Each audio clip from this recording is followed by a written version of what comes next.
Okay.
Hey everybody, what's going on? Welcome to another Master and Drum Whiskey Wednesday night. And tonight, we're gonna have some fun. I'm exhausted. It's been a very long but exciting, I guess, 24 hours. Yeah, we'll get into that. We'll get into what I got to do today and what we're going to be bringing to our Patreon members really soon. Also, getting into this bottle. Oh, yes. There it is. The Four Roses 2024 LE. Super excited to get into this one tonight. So we are... this bottle has actually been kind of... It's warm. It was sitting outside in a box, and then I got home, and it had to cool... what do you say? Cool down? I had to cool up. Had to cool up a little bit. I don't know if people say that, but I'm saying it. Had to cool up. Yeah, Heaven Hill was great, Gyro. We'll get into that, man. Plus, Beyonce is in the building. That's right. Sir Davis is here. We'll dive into this one, of course, guys. I was just kind of interested in the different kind of the mash bill in this one, the blend, the maturation. We'll get into this one as well tonight. We'll also get into the brand new K-Luke Batch 10 barrel strength. I've heard really good things about that one. So just a lot of good stuff tonight. Plus, we have a blind tasting. And plus, because it's Bourbon Heritage Month, we're going to be talking about our who belongs on the Mount Rushmore of Master Distillers. I think there are a couple of obvious ones that come to mind, but I feel like it'd be a good time to go through some history and kind of go through some of the choices that I may have, some of the ones I was struggling with. Now, Mount Rushmore only has 4 heads on it, but I added a 5th head because I couldn't make up my mind. But we'll go through some different names and some other ones that might be worthy to put up there. But I feel like it could be a cool night to not only sip some of these great new bottles, but also go through a little history. do a fun blind tasting that was given to me by my buddy JD, who's in the chat. And yeah, we'll get into that. So, Christy Allen, have you tried the new Middle West that came out this week? I have not. I wasn't able to get down there. I'm hoping to get down there this weekend and pick one of them up. I still, highly recommend this one. Their Vino de Naranja, Naranja barrel finish that they did. Absolutely love that one. So, yeah, Mount Mashmore. We're ready to go. Happy Wednesday, Jason. Came across a little book, chapter 7 yesterday. Should I pull the trigger on it or wait for Booker's The Reserves? Jose, that's a good question. Jose, that's going to depend if you like rye over bourbon. If you're a rye guy, then get the Little Book 7. If you're or Little Book 8, whatever it is. If you're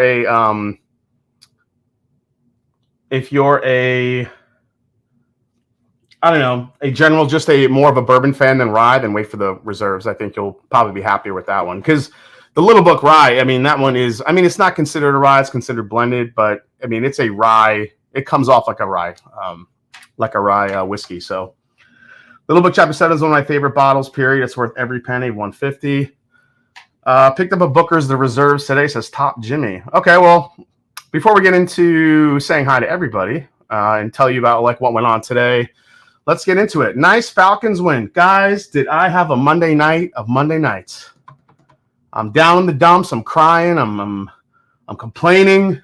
I'm whining. Falcons are going to lose again. They're going to be 0-2. They'll be 0-3 once they play the Chiefs. And the Philadelphia Eagles give them a gift. And Kirk Cousins, Gimpy McGee, leads the charge down the field in like a minute and 2 seconds, or it might have been less than a minute. And gets us a touchdown to tie the game, and then eventually take the lead with the field goal. Jesse Bates, he seals the deal with the interception at the end. Game over. To an Eagles fan, that must have been that looks like Falcon fans, when shit happens like that usually happens to us. So it was kind of nice to see it happen to another team, and I was freaking out. And then on top of that, the Mets won and the Atlanta Braves lost. And now that happened again last night. And Cincinnati came back and beat Atlanta. And the Mets are now up 2 games. I don't know what's happening tonight, but the Mets were up 2 games as of yesterday on the Atlanta Braves for the wild card. And Atlanta had to win. So, yeah, I had a day. I had a night Friday. I was running around my house going crazy. It was ridiculous. But, yes, thank you for bringing that up. Dang, Marty beat me to it. Hit that like button. Mark and Kim, may the Schwartz be with you, are here. 96 Milli Man. Ready to hear your thoughts on Sir Davis. Yeah, we're going to get into it. Smoking Firewater. William Wiley is here. Sandeep Chima. How you doing, Sandeep? We got Whiskey Nose. Yeah, I heard about that. John Bon Jovi apparently kept someone from jumping off a bridge in Nashville. That's pretty crazy. Greetings all. What's up, Danny Lynn? We got Randall Erickson here. Top Jimmy. Joey B is in the house. Anthony Locklear is here. We got Rich Z. Dr. Sped is here. Blue Note special release cast series in the glass tonight. This stuff is phenomenal. Are you talking about the honey finish, Dr. Sped? Norman Conklin's here. What's up, Norm? Justin Jenkins is here. Russ L. Nathan Jurgensen. OKI 15 in the Glen. Of course it is. Larry 3R is here. Let's see. Tim Cornet's in the house. We got Jeff Perkins. The Buffalo Bourbon enthusiasts are here. Nice to see you guys as well. Russ Ellis here. Rare breed on my route, much more. And Dickel 8-year for my wife. Nice. Adam Hess is here. Phil Arai. Josh Fritz. What's going on, Fritzy? We got A-Brod in the house. We got Jay Gans. He's got some J12 in the house. He's got Sandeep Chimas here. Let's see. Who else? Corn and Whiskey. Jared O'Connor's here. Happy Wednesday, everyone. Should I go LPA or bourbon tonight? IPA or bourbon tonight? Dude, drink bourbon with us, dude. Don Prince is here. Let's see. Mike and Angie H. Nice to see you. Isaac C. Wade Ward. And a bunch of other people coming in. Yeah, I was running late today because basically, well, yeah, we'll get into all that. But yeah, let me kind of come down here and say hi to the rest of the people. We got Tommy D is here. Rare Breed, are you not entertained? Martell is here. What's up, Martell? Danny Spirits is here. Ben Drammond, Connoisseur Cigar, Eric. And yeah, it's been a long day. You guys heard my breathing of running up and down the stairs trying to set up for tonight. 4 Leaf Whiskey, John Vornick, and a bunch more coming in. Let me just kind of scroll down here. Oh, Todd Ritter is here. Todd Ritter was with me today. Picked some ASW solid, can't miss. Cracking a new worth 8-year. Cheers. So this is one of my favorite things actually to see. I love reading the chat and seeing how many different bottles that people are enjoying. I think it's actually really, really cool. When you're talking about everything from Peerless to Rebel 100, people are drinking just regular Elijah Craig, Rare Breed. People are drinking an OKI. I mean, Blue Note. Dr. Sped, the Blue Note was finished in Cognac, Madeira, Sherry, Port, VDN in 1 second. Ages 4 years to 19 years. 7. Dr. Sped, that sounds like a Blue Note cigar blend, dare I say. Nancy Fraley, cover your ears. Old Elk. Yeah, that's what I mean. It's just like I just love how vast everybody's palates is. It's just so cool to see. Cheers, Jason says, Martell sipping on that Old Forester Bourbon Hunters barrel pick. Oh, cool. Yeah, I can't wait to get mine. Jason, put that Dirty Birds hat on. We do not get to celebrate that often. Yeah, I would, but it's upstairs. I should have just wore my Falcon helmet. That's right, I got a Falcon helmet. I should have just put that on. Just did the entire stream trying to sip through the face mask. That would have been great. Plus, I think squeezes the hell out of my head. I would have been like an hour into it, like all the blood would just have rushed out of my head. I just would have passed out. You guys just boom. But I got a helmet on, so I'd be safe. I'd be good. So, hey, Jason, sorry for the early question. I was looking at K-Luke Toasted Barrel Strength Rye. Have you been able to try this one yet? No, you're not a fan of the K-Luke product. I'm a fan of K-Luke. I'm just not necessarily a fan of toasted products. But if you're going to go toasted, I would go toasted rye over toasted bourbon. I did like the toasted rye from K-Luke over the toasted bourbon. So if you're looking at that, you'll probably enjoy that more, at least to me. So James Simon says, loving the Four Roses. It's fire. I've seen there's still some of the M&J holiday picks available. If you had to choose the soft red versus the bourbon, which would it be? Says Josh Combs. There's more of those that posted? We have no idea. We have no idea. I thought one of them was completely sold out. And then the other one, but maybe they put up the backups. So Ryan says the toasted bourbon is very toasted, says Ryan. There you go. Yeah, I would probably go with out of the two. As much as I love the rye bourbon, the soft winter wheat at Barrel Proof I think it's a special whiskey. It just changes over time. Every time I went back to it, something different happened on the palate and it was great. So I'd go soft red winter. Nathan Baez, since you're we got 300 people already in the chat. Cheers, everybody. I don't have anything to drink right now because I was rushing around. You know what? I'm going to try this Founders Reserve bourbon that was sent to me. It's a double oak 10-year anniversary. I was going to pop this last week, but I didn't get a chance to. So I'm just going to try something new tonight. Oh, smells. That needs to open up.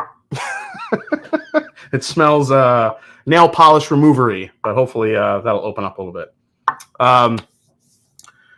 Jason wins Man of the Year for me for making his drive home today. I was about to pull over and buy Red Bull for my drive home, says Top Shelf Dustin.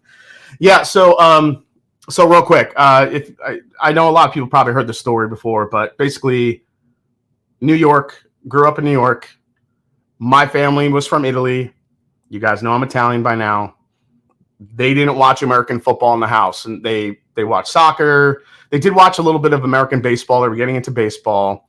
And my grandfather was obsessed with wrestling, WWF wrestling, well, WWF at the time. So no real football influence, in my household. Usually you grow up and your dad or your uncle or your grandfather or somebody, even your mom, your aunt, somebody's really into a possible team. I didn't really grow up with that. My uncle Tony was a Giant fan, but he never I don't know, even though he liked the Giants because he lived in Jersey, he was never like a crazy fan, so I didn't really pick up on it. So just growing up with my friends, everybody was either a Giants, Jets, There was a couple Dallas fans in there too. Love the Cowboys. Philadelphia, a couple Philadelphia fans. But nobody. I think I had one friend that was a Buffalo Bills fan. Poor bastard. And I don't know. I was just kind of like, well, everybody's kind of this fan and this fan. You know, who do I like? And as much as I was definitely more of a Giants fan, I think, because my best friend was also a heavy Giants fan. And basically, I don't know. I watched Deion Sanders play one day, and we were watching when I was starting to get into football, and I saw Deion play on the Falcons and the kick returns and the interceptions. He was lining up a wide receiver sometimes in those days, and to see him do everything that he was able to do, he became my favorite player. And then I was a Falcons fan, and that was it. So there you go. Met Dr. Pat Heist at an event on Baltimore last week. Great guy. Yeah, Pat Heist is awesome, man, for sure. So all right. So let's get into this. Let's get into the first pour. Let's try this before we dive into the Four Roses, of course, the K-Luke and the Sir Davis. Mash and Drum, Juventus. Yeah, Juventus was the team, and also Rome. Roma was a big team in the house too. Oh man. So for a double oaked product, this is actually very fruit forward. So Founders Reserve Bourbon, they're out of Wisconsin. So all you Wisconsinites, cheers. All right, let's give it a try. Cheers, guys. Thanks for hanging out tonight. We'll get into the fun day or the fun night into the fun day today before we get into everything we're going to get into tonight. So cheers.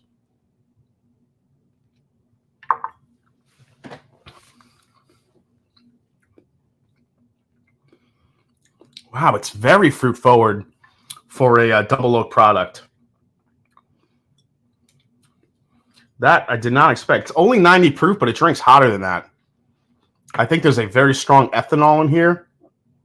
But I'm not sure if you gave this to me blind, I would not think that this is a double oaked product. I would think that this is actually finished in a different way, finished in like a, I don't know, cognac or just something different. Crazy. Bear down, but you hate the Deion Yankees. Yeah, I wasn't a hardcore Met fan. By the time I was a hardcore Met fan, the Deion was already on Atlanta, so I didn't care. I didn't really know I choose not to believe that Deion was ever a Yankee. Sorry. Master Drum Jason Wise, so curious about the Beyonce. Why are you so curious about the Beyonce whiskey? I don't know, man. Top Jimmy, cheers, buddy. Nice to see you, man. Everybody wants to know about Beyonce. All right, so where was I today? Heaven Hill. So today we got the opportunity to go down to Heaven Hill. So I actually drove to Bardstown last night, right after work, took off, drove down there, got there around 9:30-ish. I met some people in the lobby that knew me and or knew my channel, and I sat down with them, had a couple pours last night. It was a lot of fun. Then this morning, it was time to get over to Heaven Hill. So what was kind of cool about the experience is we got to do the picks with Ryan Cecil and his group from Bourbon Pursuit. So Ryan Cecil's in the chat, and we had a few patrons as well. We had Todd Ritter, we had Dustin, Top Shelf Dustin is also in the chat. Todd Ritter's here. So those guys were part of it. And we got to pick. So Larceny barrel proof single barrels were just announced like not that long ago. Like they were going to start rolling these out. And we're going to get to, be one of those kind of first groups to get one of them. So we tried 6 barrels to get Larceny barrel proof. And then we tried another 6 barrels to pick an Elijah Craig barrel proof. So it was kind of crazy because when we got there, we were supposed to, we thought we were supposed to be there at 11 a.m. And then we get there and they're like, we have you down for 2 p.m. And basically, because the distributors in California, the time change didn't change over in the invite, 11 versus 2. And that's basically what happened. But Heaven Hill was incredible about it. They, they comped us a cocktail, lunch. Then they got us in the Rick House a little bit earlier before 2 o'clock because we thought we were going to be there at 11. So huge shout out to Heaven Hill for providing that for us and for the hospitality. Connor O'Driscoll was there, and do you guys remember when Connor O'Driscoll was on the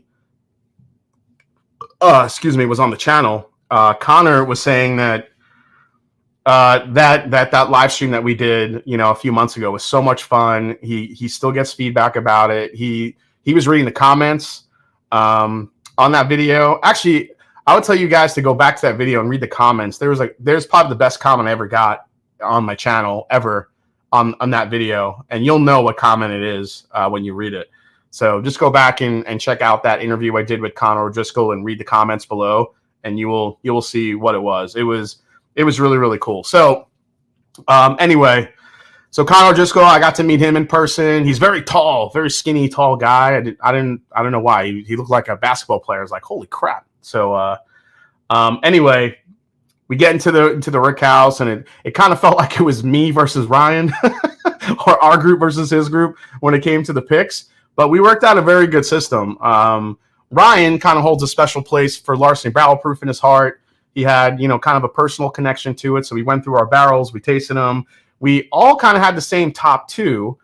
And so, Ryan Bourbon Pursuit got the top kind of ranked barrel out of all six that we all kind of really liked. And we got the second favorite. So the one that we got was like this chocolate covered strawberry type of note. And it was really, really delicious. So we can't wait for that one. So the deal we made was basically, if you're going to get the number one for Larceny, I get the number one Elijah Craig that we really like. So that's what happened. We went through the top six. We went through 6 barrels for Elijah Craig Barrel Proof. And we picked probably one of the craziest, most delicious Elijah Craig Barrel Proof single barrels I've ever had. This thing, and you could ask Ryan in the chat. You could ask Ryan like how crazy this barrel was. If you take Luxardo cherries and you just dip your finger in the syrup and just eat the syrup or spoon the syrup out and just eat that Luxardo cherry syrup, that's what this single barrel tasted like. It's viscous, it is dense, it is ooey gooey syrupy, and it has this Luxardo cherry finish on it with a little bit of that Heaven Hill like oak punch to it, spice on the back end. It was incredible. Yeah, Ryan Cecil, Cherry Garcia, bomb. Yeah, it was crazy. Dylan S., no, I didn't bring it, and I should have because I didn't think Connor would be there. I didn't think we would run into him, so I didn't bring the sample. Yeah, crazy. So I would actually put that up against most of the small batch releases that have come out recently. So yeah, so we'll get into that. And by the way, speaking of Elijah Craig Barrel Proof, I don't know if anybody saw the drop for they posted on Instagram the details for the Elijah Craig Barrel Proof C9 24, which I think is going to be 11 years, 3 months, 11 years, 4 months, something like that. So, dashes kind of, our hopes were a little bit dashed there when it came to hoping it was some super high, aged blend. But there could be some older whiskey in it. We don't know. But, that minimal age statement of 11 years and change seems to be the going rate. I think it's only been 12 years or older, once or twice since they made the shift over. So, yeah, a little disappointing, but who knows? It still could taste dark and rich. We'll see what happens when it comes out.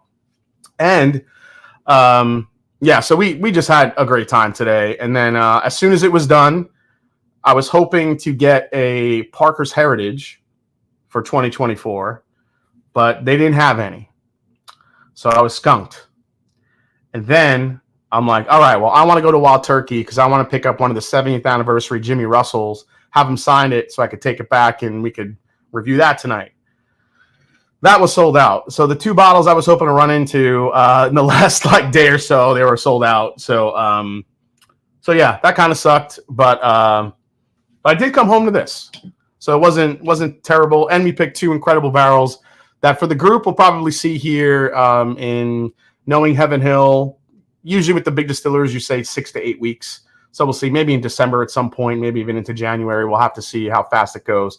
But you guys can check out my Instagram. I posted a bunch of photos from the day and how cool it was. And I cannot wait for both of those picks. I'm actually going to buy Ryan's picks, and then I think he's going to buy our picks as well because they were so good. Jason, which Four Roses location did you get your bottle from? which Four Roses. Oh, so yeah. So here are the details. One of the things that we got in our Larceny barrel proof pick was that it's a Deatsville location, and everybody seems to go. It's kind of a cult following rick house, kind of like Camp Nelson with kind of like a Camp Nelson rick house with Wild Turkey. Deatsville warehouses, which I just learned today. I didn't really know this was a thing, but Ryan was kind of educating me on it, and we got a Deatsville location, which is. So the one we had was the, I believe it was the third floor. It was chocolate covered strawberry with a crazy long finish. It was 7 years old, 124.9 proof. And then the Elijah Craig was a Bernheim rickhouse that we selected. 8 years old, 132.6 proof. It was the highest proof in the mix, but the Luxardo cherry syrup and that chocolate like oaky like finish that it has was incredible. So those are the two picks we got. So yeah, Deatsville was Parker's fave, and yeah, we had and the barrels that Ryan got were incredible too. The other Elijah Craig that they selected, that was like next on our list. So a bunch of really great single barrels coming out from Bourbon Pursuit and Master Journey Whiskey Club coming up in the next couple months. So we'll see how it goes. But yeah, top shelf. Dustin is he was loving that one, and it was really cool. Four Roses had their Cox Creek bottling location in the distillery. Yeah, as far as what's my favorite Four Roses warehouse location, that's a good question. I would have to go through and figure that one out. I look more at the tier than the actual rick house. Does that make sense? Like I want to find those like 4 or 5 tiers. Those a little bit higher tiers right there for Four Roses. That's where I like. So. What's up, Dr. Kobe? Nice to see you. Yeah, we picked 4 incredible. Yeah, Ryan, tell the chat about your barrels that you got. And yeah, we'll get into it. All right. So let's get into Beyonce, my fiance. No, she's not my fiance. I just was kind of looking for something to rhyme. Now, there's been a lot of stories behind this whiskey. We'll kind of get into that a little bit. Oh, really quick before I forget. After 18, 19, 20, 21, 22, 23. Wow, that's crazy. Wait, 2018, 2019, 20, 21, 22, 20. After how many years have I been doing this? Was it 2018 that I started? Jeez, I can't remember anymore. If it was 2018, so 19, 20, 21, 22, 23, that's 6 years. After 6 years, the Mash and Drum is finally getting media samples from Heaven Hill. That's right.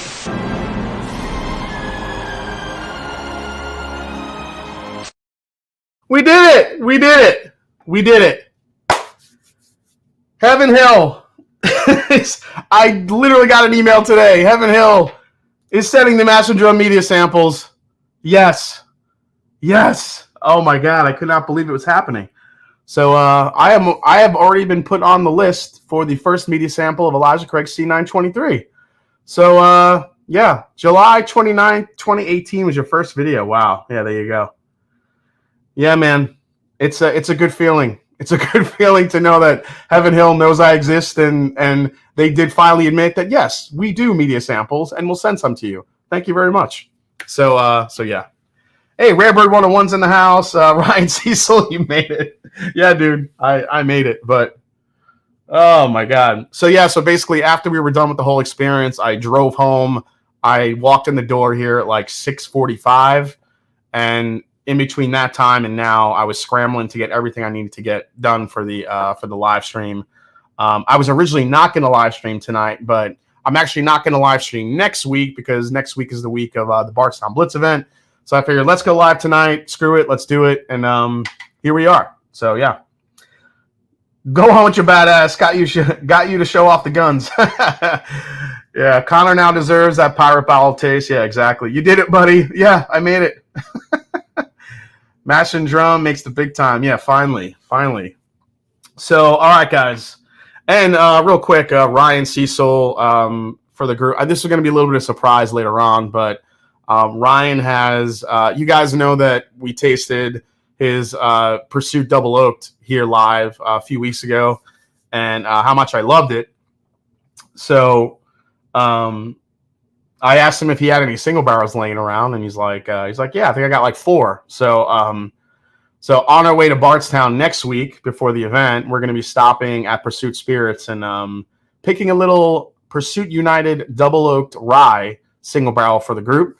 A little surprise for my mom. I don't know if my mom's watching, but that's what she's going to.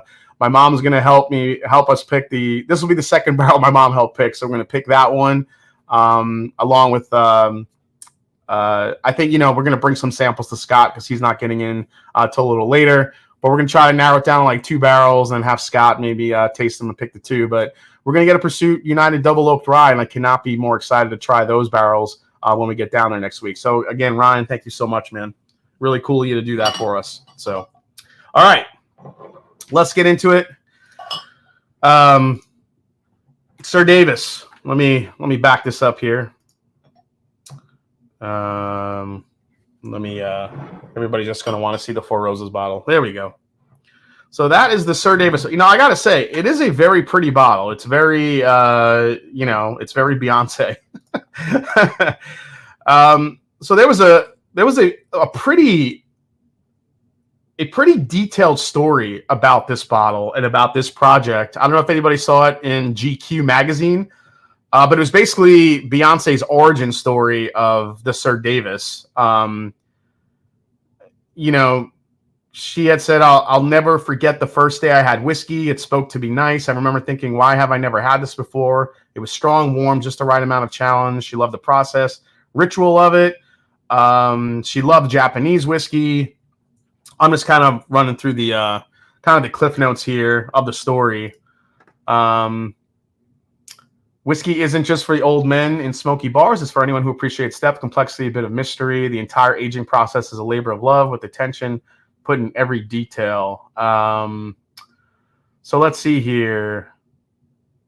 She knew she wanted to create a whiskey brand before I knew the story of my great-grandfather. So apparently she wanted to do a whiskey brand before knowing that her great-grandfather was a moonshiner. Our whiskey's legacy dates back over 200 years to a black man in Alabama in the 1800s, a man who was a businessman named Sir Davis. Okay, past, present, future. Yeah, all that stuff. So, again, is it marketing bullshit? Maybe. Is it a real story? It could be. You never know with the celebrity whiskeys. I think as whiskey enthusiasts, we tend not to we tend to not believe. We tend to be on the skeptical side of things when we hear celebrity whiskey attached something to its name. But who knows?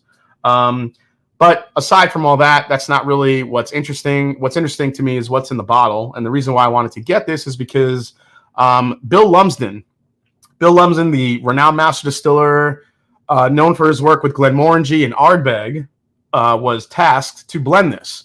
And on top of that, we have a mash bill, 51% rye and 49% malted barley. So technically, it's a rye whiskey, but it's got a lot of barley in the mash bill.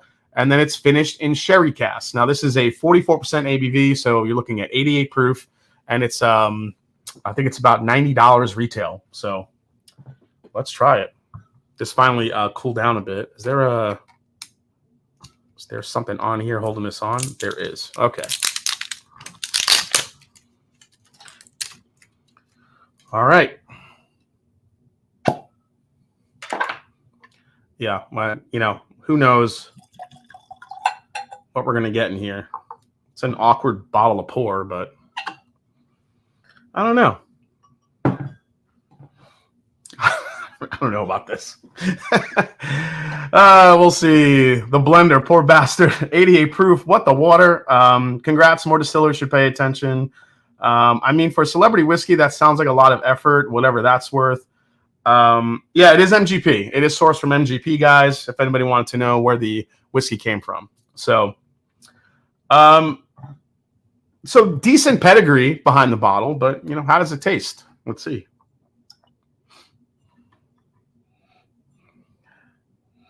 Now, you know, if anyone's wondering why is it only 88 proof, remember, celebrity whiskeys generally, for the most part, are not made for us. They're not made for the enthusiast. They're made for more of a casual drinker, more of a fan of the artist, the actor, the celebrity, the athlete, whoever it centers around, basically. So I kind of take that context out of it. Unless it's like, you know, like a whiskey brand that's getting celebrities around it and just trying to blend something together in order to, you know, sell it with multiple celebrities. I mean, I think we've seen a few.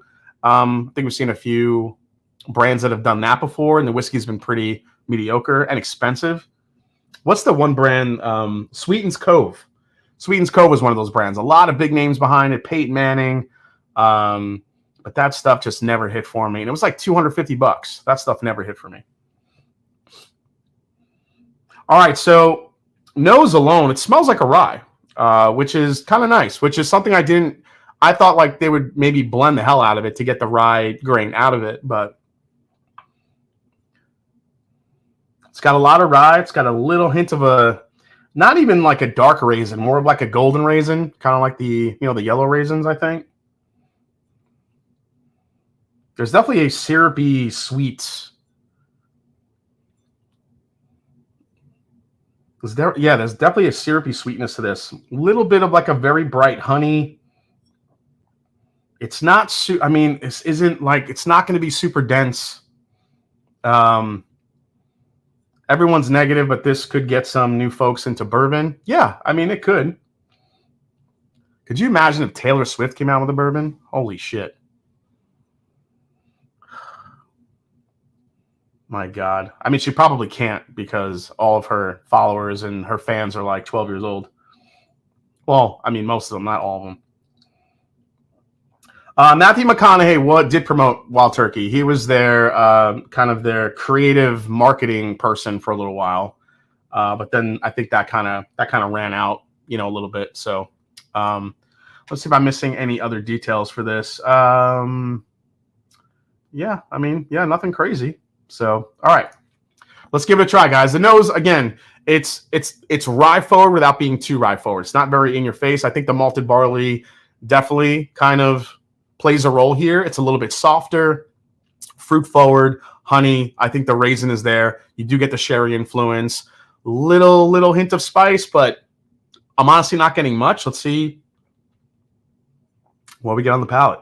Cheers, guys. Beyonce.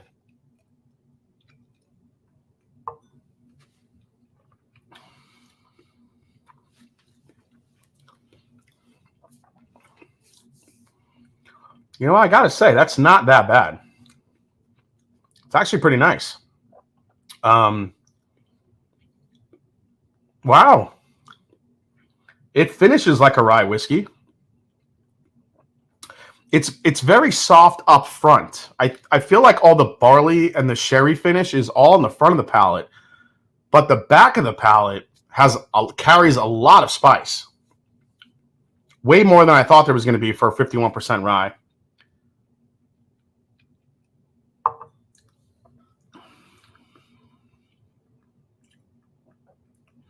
Second sip.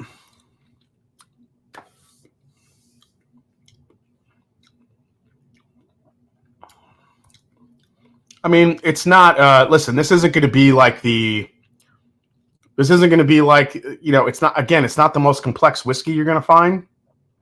I think all the beauty of this whiskey is actually on the back end of it. It's way more spicy than I thought it would be for an 88 proofer. But it's very sweet, very mellow up front.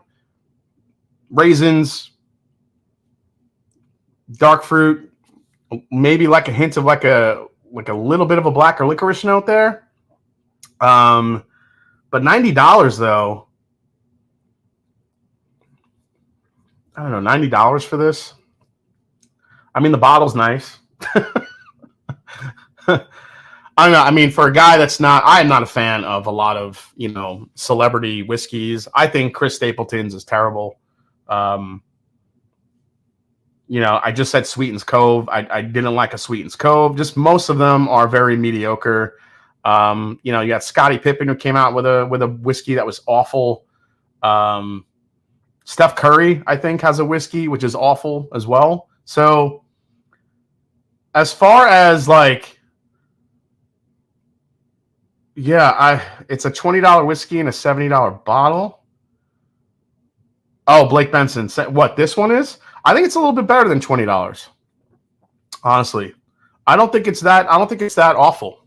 I like the rye spice. I like the barley in it. There's something interesting about it, but again, I don't think it's not going to blow you away. Oh yeah, Terry Bradshaw's rye wasn't that great. Ken Dad 23 says best in show. 20 Sir Davis equals #1 celebrity whiskey for what's that's worth. #1 celebrity whiskey, $9. What the fuck? I'd buy a Josh Fritz. Brother Bond and Horse Soldier are okay. Yeah, Brothers Bond wasn't bad, especially the cast strength ones. Oh, Brad Paisley's Bardstown stuff, I agree. That stuff was awful.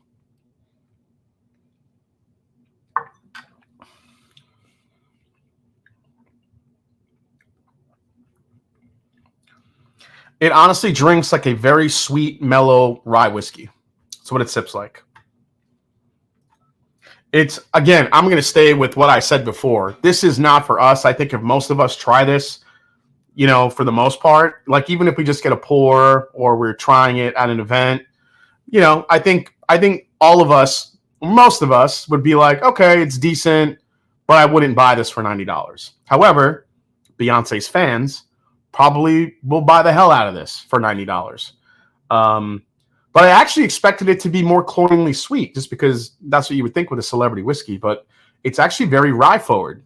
The barley, I think, is just smooths everything out, especially on the front of the palate, and then the back of the palate, you get a lot of spice. So, yeah, I don't know. I mean, Traveler's cheaper than this, right?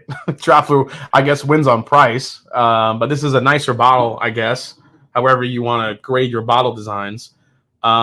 But I'll say this. I've had worse celebrity whiskeys than Sir Davis. This one actually isn't that terrible.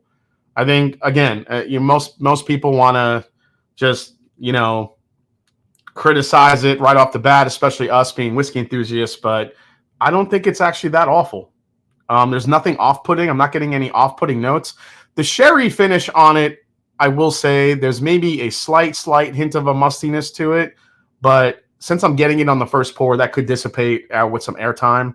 But I could see people, non-whiskey enthusiasts, pouring a glass of this, putting a giant rock in it, a big, whole clump of ice, and just sipping this throughout the night because it's just sweet and a little bit spicy. So, yeah. I mean, it is what it is. It is a cool bottle. Jason, let's see. Jason, so buy and back it up? No, not buy and back it up. Blend the Traveler with Sir Davis. Oh, yeah, but it's so smooth. Yeah. Yeah, there'll be a lot of people saying that it's so smooth for this one. Because it is smooth. Even for a rye, it's pretty smooth. Hold on, guys. Beyonce's calling me right now.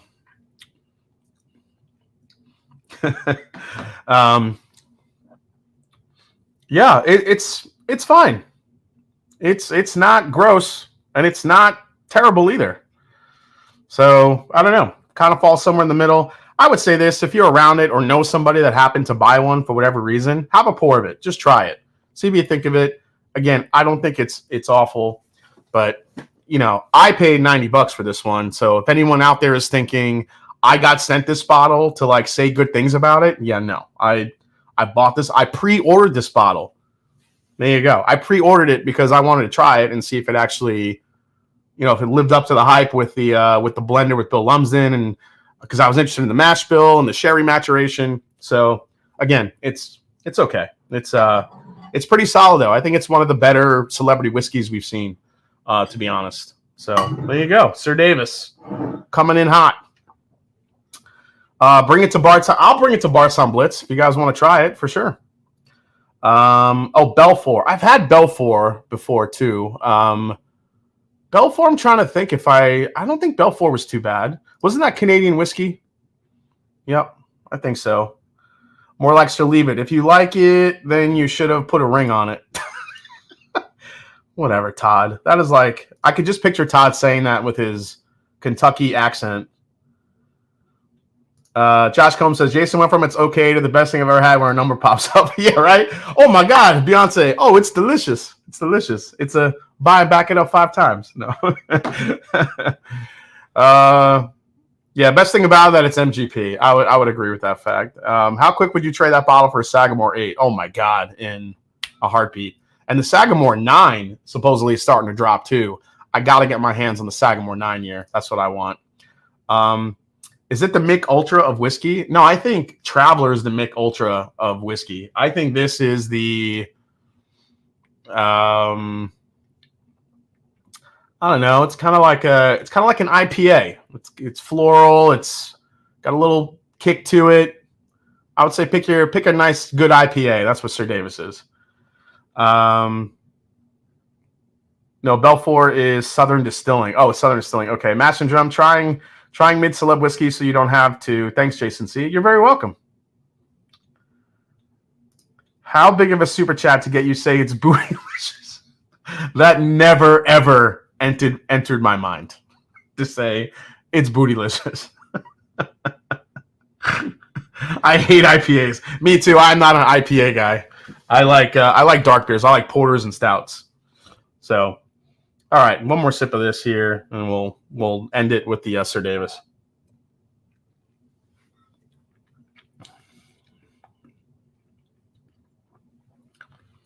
I'm telling you guys, I think whoever tries this will actually be somewhat. I'm not going to say you're going to be impressed with it, but I think you'll be like, that's not too bad. But then that's it. And then you'll kind of walk away, leave it. But honestly, I thought it'd be way worse, and it's not. So thank you to Bill Lumsden for blending it, and thank you to MGP for giving Beyonce's blender a good mash bill to work with. So there you go. Interesting. I don't know about that one. I'm definitely bringing that to the Blitz because I want to see people try that and see what they say. I'm gonna pour that shit blind for people, and we'll get true reactions. We'll see what happens. Did it really come from one horse? I hope so. Does she have a single barrel program? This Sir Davis single barrel. Could you imagine that Beyonce's brand got to a point where she's doing cast strength single barrels of this? Don't even lie. Like half of you out there will be like, I might get that. If it's that mash bill with a sherry finish, come on. Everybody that read that comment just got interested, and now they're ashamed. Now they're like, oh, why would I think that?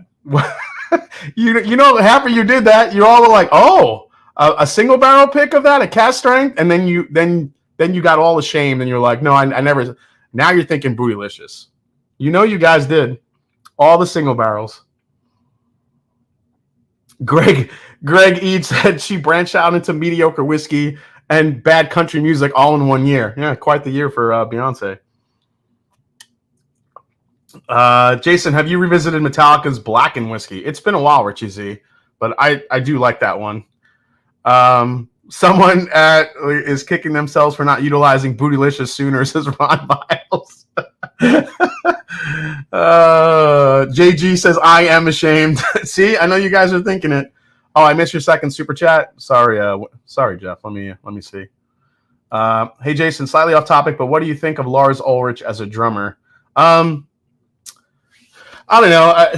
The consensus is that he's pretty terrible, I guess. But it's hard for me to kind of completely put him off to the side because, you know, I grew up like listening to a lot of Metallica and playing their music. So I think there's a certain nostalgia to Lars Ulrich for me. However, when I started getting into more complex drummers, then you kind of feel the difference. So when you're listening to like Mike Portnoy and Neil Peart and a couple of other drummers that I really like, I always forget his name. The drummer from Gojira. Like you listen to those guys and then you kind of compare it to how Lars plays. You're like, I could see what people are saying about Lars.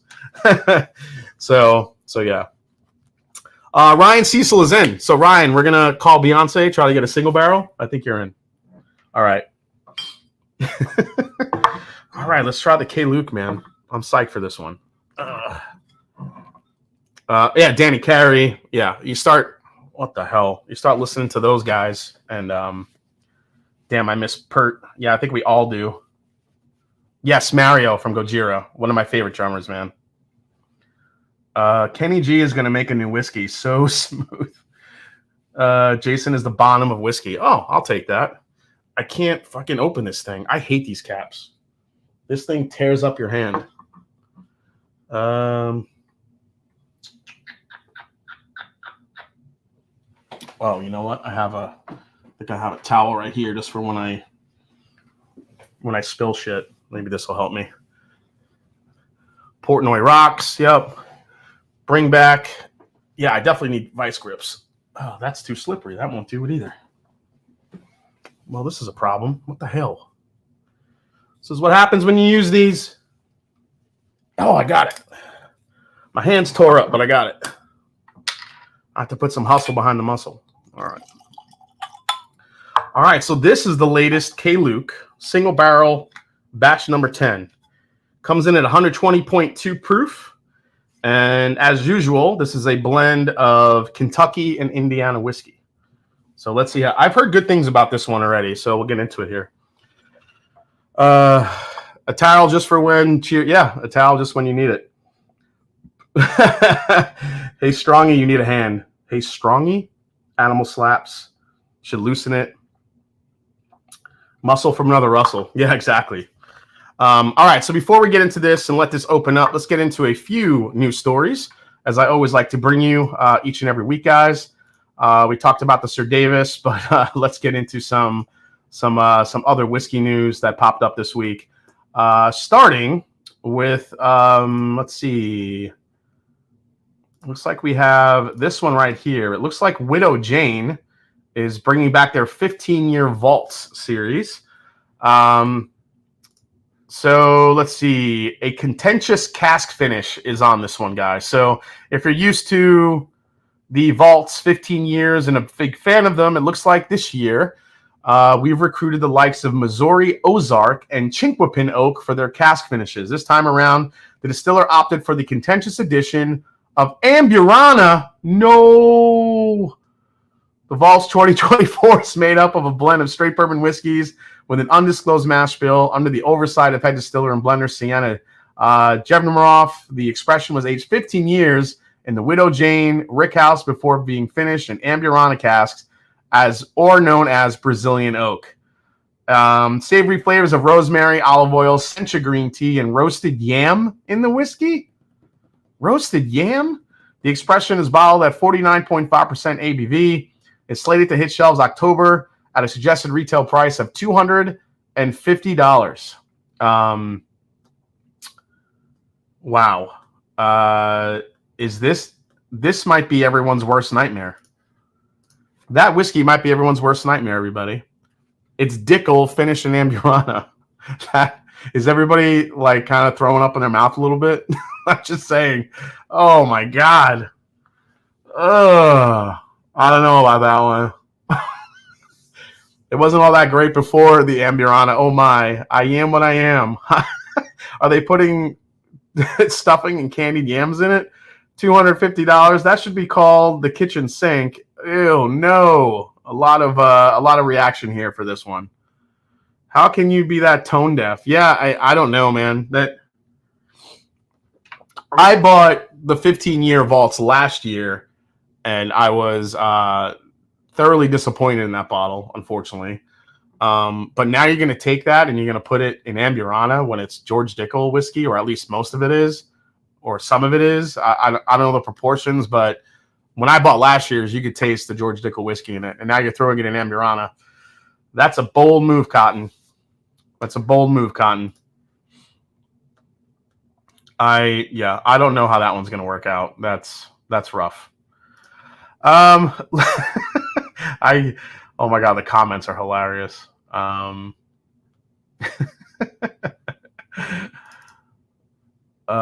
me, where is that one? All right, can't grab that. All right, no, never mind. All right, let's go to the next one. as you guys come down from the excitement of that bottle. Another big Finnish whiskey making a little bit of a splash here, and it is from none other than Angel's Envy. Angel's Envy coming in with their triple oak.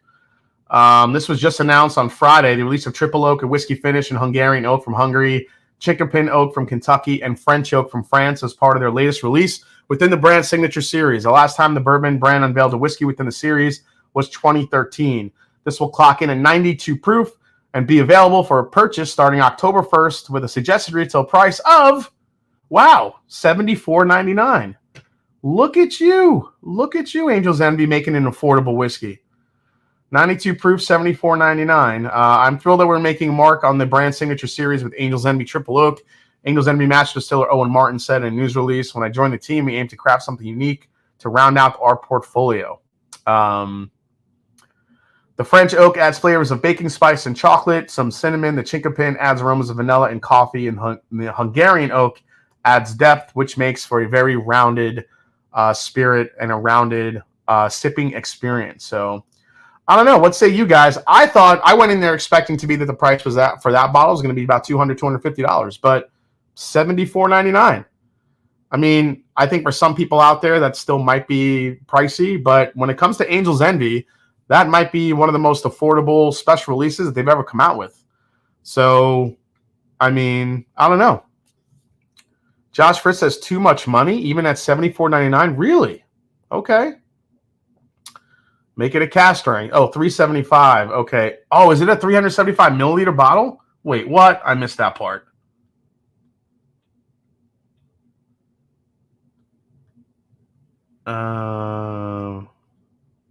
Does it say it's a 375 milliliter?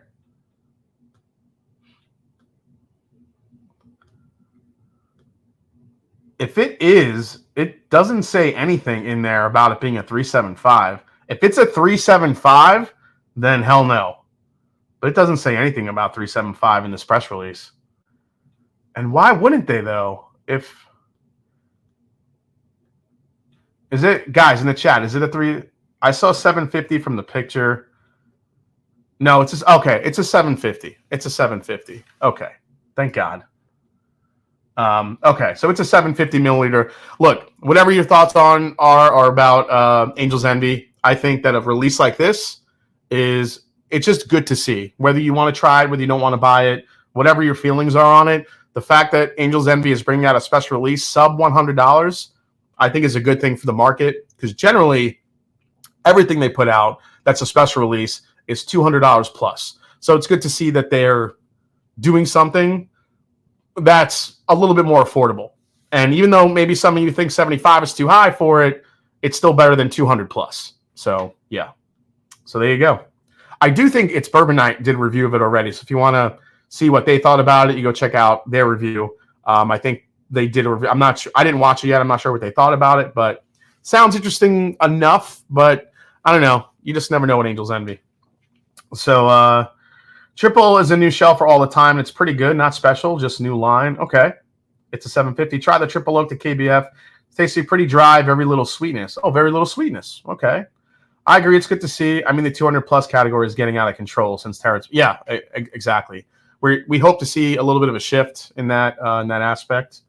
Got a little bug doing there. All right. Let's go to the next one, and I'm super excited for these.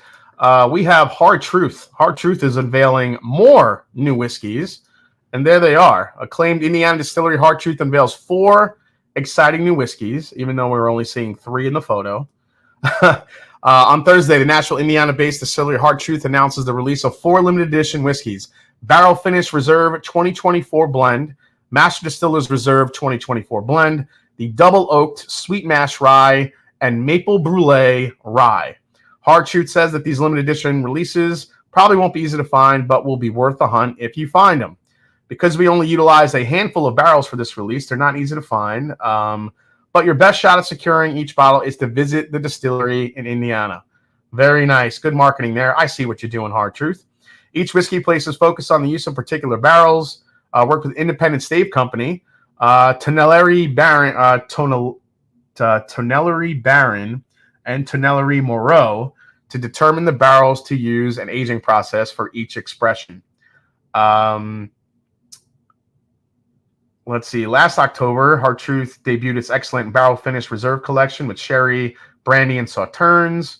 And this time we have a sweet mash rye, masters. Okay, these are gonna retail for about $90 each. And they're starting to roll out now. But as you said, they're gonna be a little hard to find. Let's see. The Hard Truth. Let's see. The Barrel Reserve Blend is 116.8 proof and $90. It's composed of 31% cognac finished rye, 26% sauternes finished rye, and 26% PX sherry rye, and 17% PX brandy finished rye. It's their cigar blend whiskey, 116 proof, $90. Hard Truth Barrel Finish Reserve Collection Double Oaked Sweet Mash Rye, bottled at cask strength, 106.9 proof, $70 for this one. Only 16 barrels were produced. Then you have the Hard Truth Masters Distillers Reserve 2024 blend. This is caramel malt, chocolate malt, and malted rye blended together. 50, 30, and 20 is the proportions there, respectively. 115 proof and $90 for that one. And then you have the Maple Brulee Rye. Oak barrels that were then aged in oak barrels, 3-year rye whiskey, aged in oak barrels, transferred to Maple Brulee barrels for just over 1 additional year. It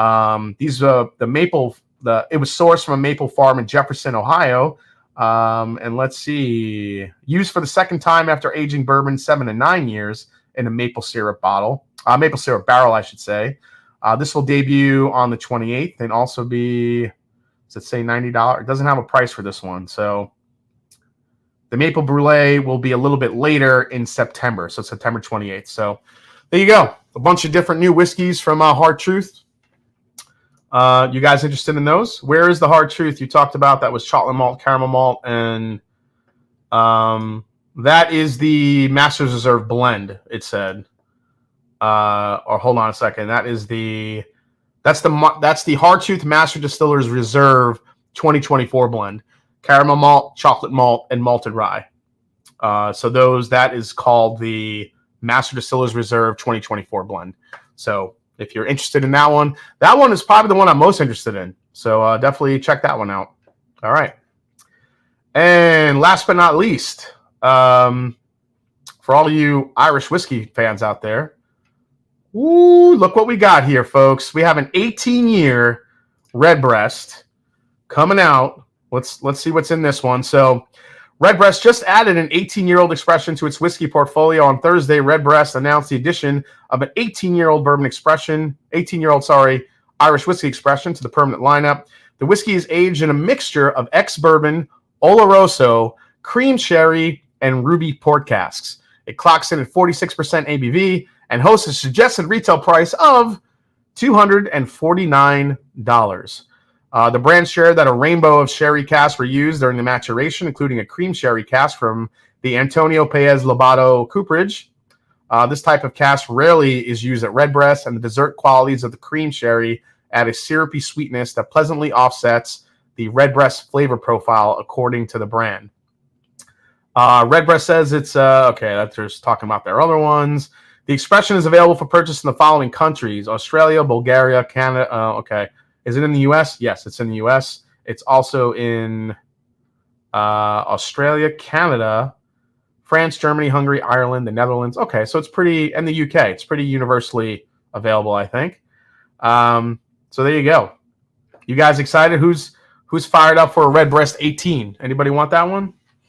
What do we got here? 18 years. I've had Redbreast 15 and it was great. I want the truth. This is JG. The Boulder is conflicted. Middleton has lost its mind when it comes to pricing. Redbreast is pretty soft for an Irish whiskey. I bet this is pretty good. Josh Fisk says I can't afford it. But is the Redbreast 18-year finish in Amurana? I hope not. Yes, please. As Public Enemy said, don't believe the hype. I love that, Jeff. Those corks look like Grut, says Blaine. I'm guessing you're talking about the Hard Truth. So make the Irish cheap bastards a Scotch again. These prices are insane. The issue is Redbreast cask strength is 100, so this would have to be over 2 times better, says Tom. Explain the love for the Mets. but love for the Falcons, says Dale Kirkland. I just talked about my love for the Falcons. It was all Deion Sanders' fault. And the Mets, I grew up in New York, and I became a hardcore Met fan. So pretty easy. Had the 21, one of the best pours I've ever had, but is it better than Four Roses 2024 LE? I don't know. We will find out. Well, let's first dive into the K-Luke here. Let me go here. Oh, I can do this here. All right, perfect. Got enough time. All right.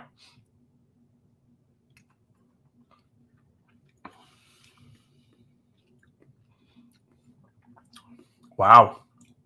Holy shit. Yeah, Sir Davis just took a back seat. A back seat. So again, blend of Indiana and Kentucky. 120.2 proof. I think this is starting to roll out now.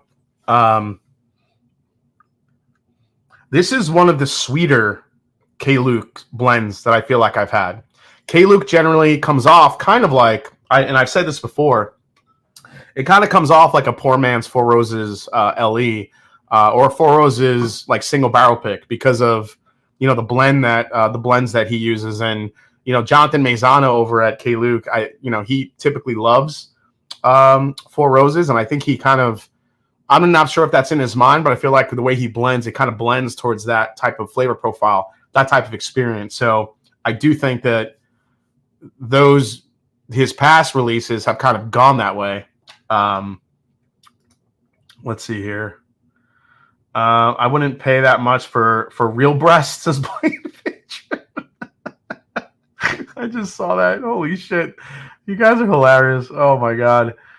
Being a Mets fan from New York is like claiming Irish whiskey is better than bourbon. Ron Miles, you're fired.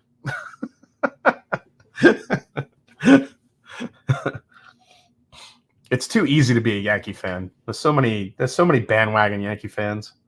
Yankee fans and Cowboy fans. You're all bandwagon jumpers. I will say this though. At least the folks that I grew up with, my friends, my mom, they grew up Yankee fans. Like they were Yankee fans forever. So, but there are a lot of, Homer Yankee fans. It takes character to be a Met fan. It builds you up. It teaches you disappointment. Gives you thick skin. That's what I tell myself. And not only that, be a Falcons fan on top of it. Man, I probably have the thickest skin ever. So, yeah. Redbreast 18 says, I'm skeptical. And that's coming from Donald Rance, who's a huge Irish whiskey fan. I don't know if Stacy's still in the chat. I'm curious what she thinks about it. Stacy, if you're in the chat, what are your thoughts on Redbreast 18 and the price for it? I'm curious how you kind of gauge that. If you were to introduce someone to K-Luke, would you go with their bourbon or their rye, and which bottling? Their bourbon, I was typically a fan of batches 3 and 4 for their barrel strength. Those are probably the last two that I really loved. The last few have been solid, but this number 10 might have a shot here. The first sip was pretty impressive. You want thick skin? Try being a White Sox fan who has watched a lot of games this year. Oh, damn, Sweet Cindy. All right, you win. Sweet Cindy wins. I'm sorry. Sweet Cindy, you win. You win the sports misery contest.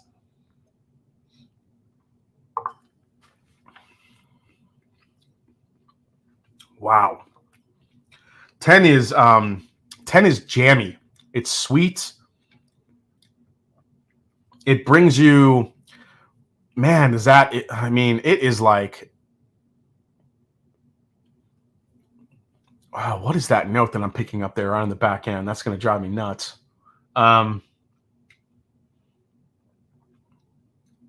It's got like this candied, like ginger snap note on the back end, like a ginger snap cookie. Maybe that's it, or even like not gingerbread. I think ginger snap, like a ginger snap cookie right on the back end. But before that, you get hit with just a ton of like jammy, fruit forward. I mean, that's good. Really nice finish on it too. The finish is it lingers. It lingers like that, like ginger snap cookie on the back end just kind of sits on the back of the palate.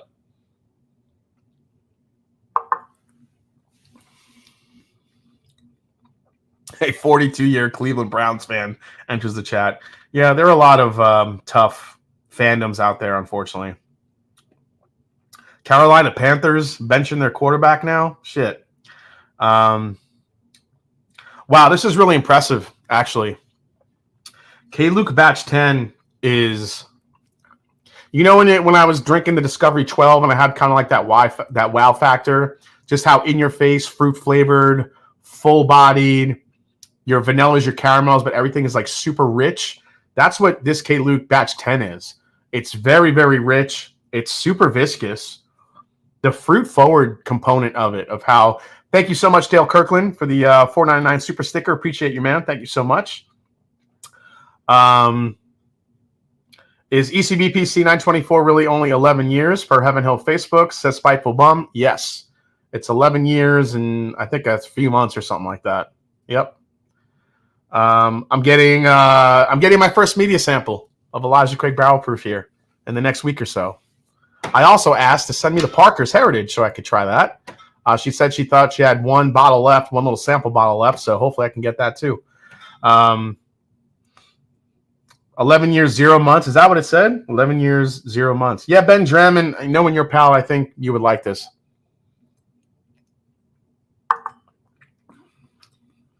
I saw kind of a far photo of it, so I wasn't sure. If it said 11-0, then that might make sense. But yeah, it's 11 years as that front label. But again, I think we've only had like 2 batches that have been over 12 years of older since they did the whole label change. So I think people are getting the natives are getting restless when they see that. I think everyone wants to see a higher age statement on those C batches each and every year now. And, you know, I think as whiskey enthusiasts, unfortunately, as much as I love Heaven Hill, I think we need to kind of abandon that thought process because I think we're just going to be disappointed over and over. But I think all we can do is hope that every now and again, Heaven Hill will throw together a high age batch for us, whether it be 12 and change, whether it be 13 or 14 or something like that. We'll see where it goes. But as of right now, I think we need to start getting used to the fact that we're going to have mostly 9, 10, 11-year batches, you know, in that area, unfortunately. But again, I had one of the best barrels I've ever had of Elijah Craig Barrel Proof today, and it was 8 years old.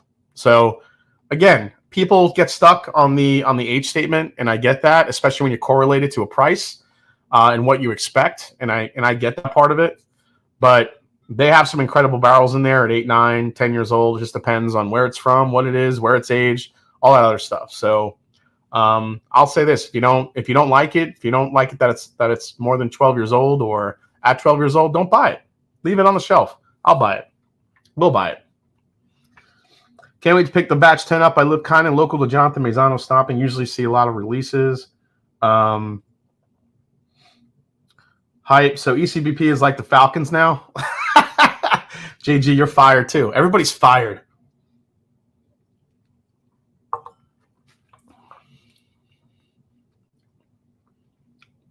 What's your favorite pirate bottle batch? 9 and 11 are my top 2, I think. Well, actually, 9, 10, and 11. Those 3 are my top 3. I really freaking hope it, JD. You're such a dick. Think about it. They know if they pull it early, it will be met with skepticism. So they probably pull barrels that taste great early, one would think. Yeah, again, and you know, Connor O'Driscoll, he was on the channel. He said that they don't even really think about it when it's not planned. At least that's what we heard from him. I mean, this is what he said on the channel. You know, whether you want to believe it, when you want to take it as gospel or not, that's up to you. But you're taking when he says we don't really have a plan. It's not like we're going in and saying this year is this month we're gonna have it at this age. This is gonna be this age. They work with the barrels they have. That's what he said. So if some barrel comes in and they use it and makes it better, happens to be over 12 years, that's fine. But I'm thinking because of whatever the financial impact is, they probably want to stick with those barrels that are around, you know, 8 to 11 to maybe 12 years old, generally. So I just think it is what it is, unfortunately.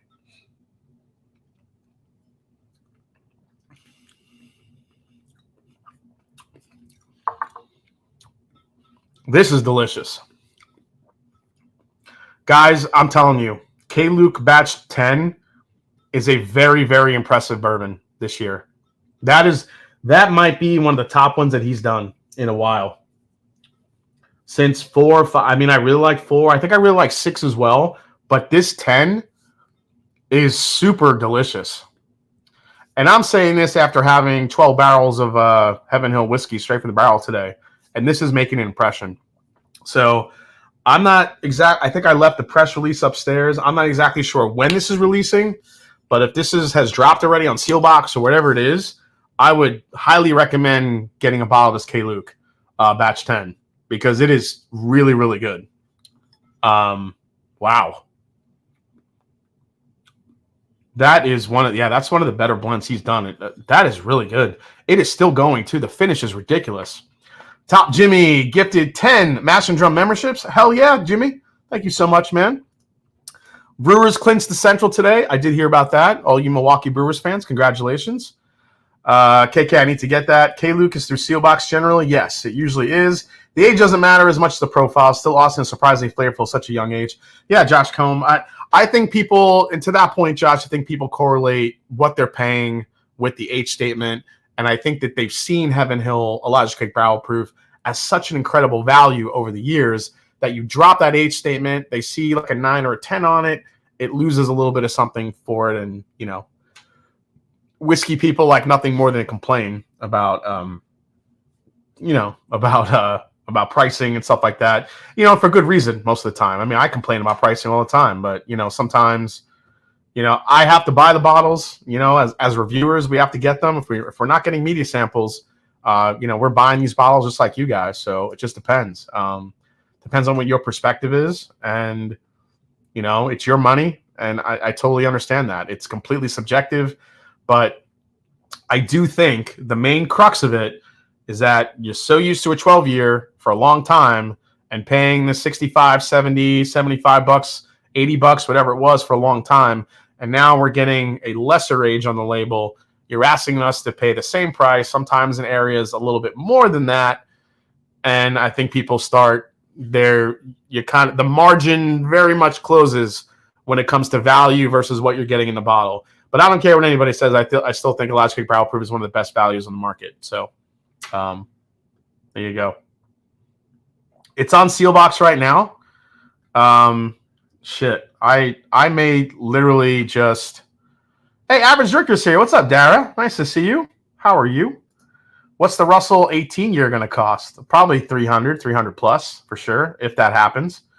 The Mash and Drum, if you're not complaining, you're not a true geek. Yeah, exactly.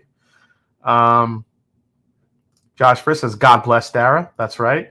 My bourbon journey was amazing, but could have been better with you. Oh, yeah, top shelf. We missed Scott today at the pick. He couldn't come, unfortunately. The Angels have 62 wins, the most they have ever lost in 95 games. White Sox are 36 and 117, no contest. Just ordered it on Steelbox, Joe Wanninger. Dude, I'm going to have to order one before you guys fucking buy them all. Shit. This is a really good batch. I could sip this.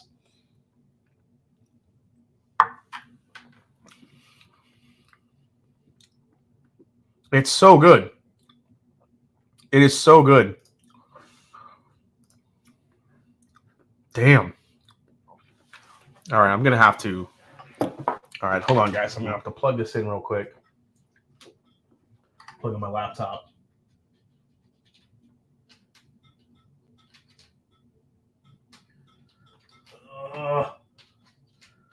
Get in the hole. There we go. All right. I'm like, this is happening now, guys. No, this is live. This is live TV, baby. Sealbox.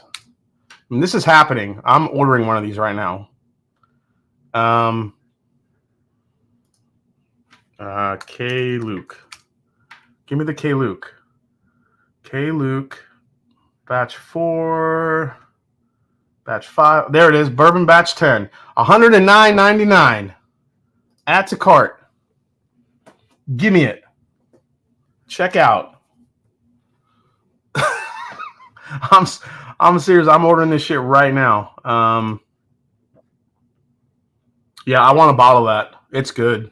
that could be kind of a sneaky contender, honestly. Oh, actually, no, I don't want to do that.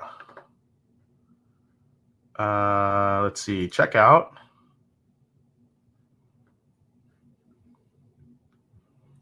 Yep. Ship it. Give me it. Ship it. Damn, shipping is expensive. Shit. Whatever. I'm buying that bottle. It's good. Orders being processed. It's happening live, folks. K. Luke, Barrel Strength, Bourbon Batch 10. It's on the way. All right. Got it. Thank you, guys. Appreciate you not selling it out quite yet. Please provide me your credit card number. Putting your money where your mouth is as a reviewer. Yeah, exactly. Guys, you know, I'm telling you, I don't bullshit you. If I hate it, I hate it. If I like it, you guys have seen my faces when I drink shit I don't like. So we had actually an instance in that today in one of the barrels. It was one of the, I think, was it the larceny barrel, Dustin? I think you guys were thinking it was like interesting. I'm like, this is shit. I like said it way too loud. But this K. Luke Batch 10 reminds me of Discovery 12 a little bit. It just has this really, really dense, rich sweetness to it. And it's got this sneaky long finish. That is really good. So, it's not, you know, it's not like better than Russell's 15 or anything. I still think Russell's 15 is kind of the king this year, but this could be a sneaky contender for like a top 10. I think it's that good. Yeah, I mean, this will probably be in my top 10.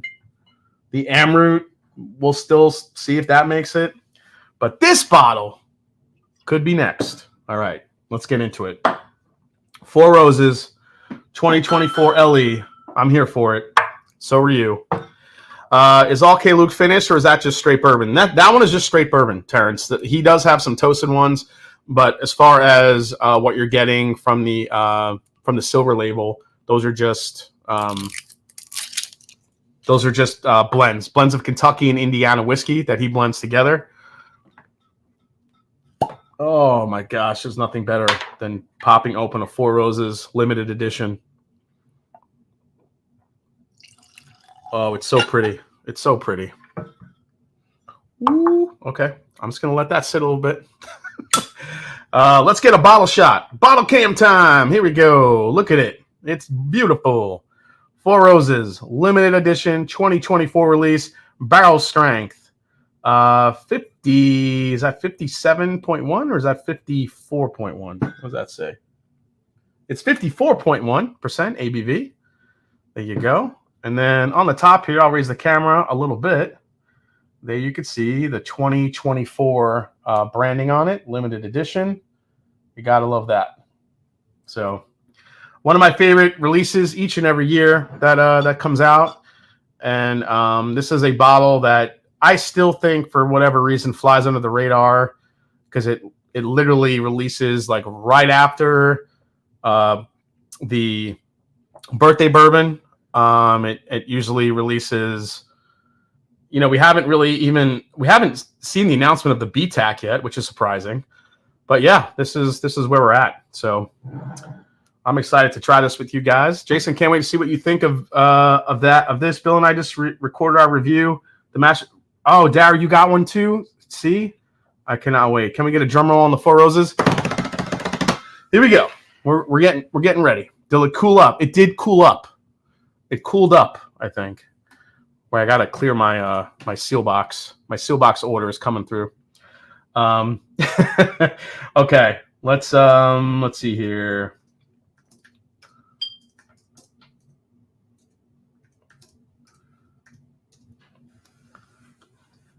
Okay, I just want to kind of get into the stats of this one, guys. So 108.2 proof in the bottle. The aged whiskeys in this are between 12 and 20 years old. So you have, what's in this thing here? A unique blend of our recipes. There's one OBSV, 7 OESKs, and 10 OESFs. Is that right? That doesn't sound right. Let me go to the yeah, here I'll go here because this will tell me. All right. So it's a blend of 12, 15, 16, and 20-year-old bourbon. So that's what's in the blend. 31% of it is an OBSV recipe, which is 12 years old. 23% of it is an OESK recipe. That's 15 years old. 39% of the blend is an OESF recipe. That's 16 years old. And 7% of it is an OBSV recipe at 20 years old. So there you go. Price for this one was $220 retail. And yeah, there you go. Four Roses, man. Love it. All right, no way it's 18 barrels only. Yeah, $220 for the LE. Open a new riff. Actually, it's actually a little bit muted on the nose here. Let me kind of get some air in there. The Four Roses 24 blooms and loosens up with every sip with some air. 'Tis good, says Jason. Yeah, I'm already seeing that it needs a little air time. It's pretty, going to give it the old SJ here. Little swirl job. Oh, yeah, we're getting there. Man, that spice is coming through. That Four Roses spice is punching through. All right, while that's opening up, guys, let's talk a little bit about my and I guess this will kind of be my top 5 tonight, which will be my my Mount Rushmore of master distillers. I thought, given that it's Kentucky, well, it's National Bourbon Heritage Month here in September, I thought it'd be kind of a cool time to kind of go through some of these kind of my thoughts on the process. And I actually really did have a hard time. Literally on my drive home from Bardstown today, I was thinking about, man, what is going to be like? Who am I going to put on my Mount Rushmore? There were a few that were pretty, I guess, obvious. But I think kind of like 2 of the slots I had a little bit of a hard time with. So this is kind of a mix of dead and alive, I guess. People were kind of asking, dead or alive distillers. I guess that's kind of a mix. And I was just trying to go into, like, historically, like, who I thought kind of made the biggest impact as far as, like, whether it be a bourbon category, changing the game when it comes to distilling techniques, starting or spawning a brand new type of category. And then you have just, ones that are like living legends. So let's go to it. I made a very special, look at this special graphic I made. It's basically the Mount Rushmore. Now, guys, this is a little bit of a crude design that I did. If I had more time to make this, I swear to God, it would have looked a lot better. So this may look a little creepy to you and give you nightmares. But I have 5 master distiller faces behind these walls. And let's go with one of the more obvious ones, which I would put on my Mount Rushmore of bourbon, and that is Colonel E.H. Taylor. Colonel E.H. Taylor, I mean, if you think about the history and what he did, it's hard to keep him off this list. He was a pivotal figure in the bourbon industry. I mean, we're talking about the late 19th century. He was obviously a huge proponent in the Bottle and Bond Act. He was a key advocate for the Bottle and Bond Act in 1897, kind of establishing those standards for bourbon production, ensured, that all of us were getting, quality bourbon. We're getting something authentic, and you can't really sell that short. But I think a lot of the other things that people forget that he did was his innovative practices that he instituted. He introduced various different distillation methods, including aging processes, quality control. I mean, he set new standards for bourbon production, bourbon testing, bourbon tasting, I should say. His influence continues today. Obviously, we see brands like Colonel E.H. Taylor. But his contributions really helped shape the bourbon industry, and it still, comes through today. So Colonel E.H. Taylor is number 1 on my bourbon list there for top master distillers. All right, let's go to number 2. And number 2 for me was questionable. I had him kind of coming on and off. I wasn't really sure if he deserved a spot on. And then I was kind of reading the history, and I'm like, all right, this guy kind of spawned a new category. So we have, or maybe not a new category, but he definitely marketed it correct. And I'm going to go with Booker No. Booker No from Jim Beam. He hated the whole single barrel thing. So what he wanted to do was start, we're talking about small batch whiskey. So, he was obviously a notable figure in the bourbon industry. Master distiller, Beam family, rich legacy in bourbon production throughout the years. He was the grandson of Jim Beam. I mean, the founder of the Jim Beam distillery. So a lot of I could have put Jim Beam on the list maybe, but I feel like Booker, kind of serving as the master distiller Jim Beam for so many years. But introducing Booker's bourbon in 1988, kind of the one of the first uncut, unfiltered bourbons to be mass marketed, but also bringing small batch whiskey. He was committed to that. That's what he wanted to do. He didn't believe in the single barrel, all the variation. He wanted a strong small batch product with consistency. He helped save bourbon back in the 80s, along with Jimmy Russell and Elmer T. Lee, bringing it back. So I think we give credit where credit is due to Mr. Booker No. So those are my first two. Yeah, we're gonna put Bill Samuels for marketing. Yeah, I thought about Bill Samuels, but see, this is the thing. Bill Samuels wasn't really a distiller. Amazing marketer, but not a distiller. So even though Bill Samuels was one of those names that I was like, I could put him on there.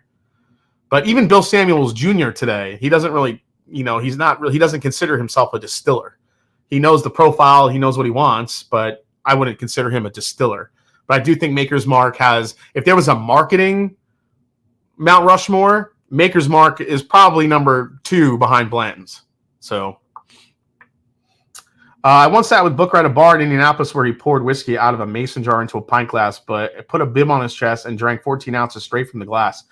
Damn, Joe. What's up, BT? Nice to see you, man. So this is opening up quite a bit. All right, let's get into this because I'm getting distracted.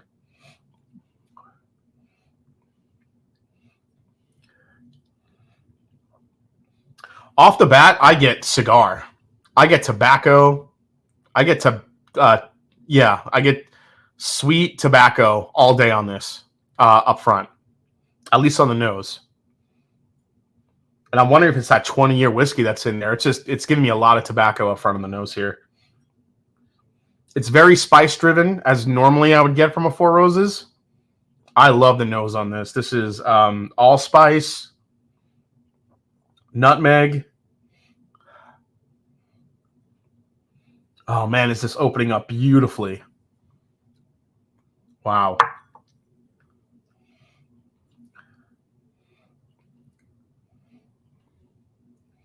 I mean, it's also got like that typical Four Roses LE fruit punch to it. And I don't mean literally fruit punch, like Hawaiian punch. I mean, like there's some, you could kind of pick up a little bit of a peach note in here. You get some raisin. Probably going back to like those golden raisins that I was picking up on the, was it the Sir Davis I was tasting the golden raisins? Yeah. But yeah, I think to me right now, it's very spice driven up front on the nose, which I love. Any of you folks in the chat that have had this, let me know if that's what you got.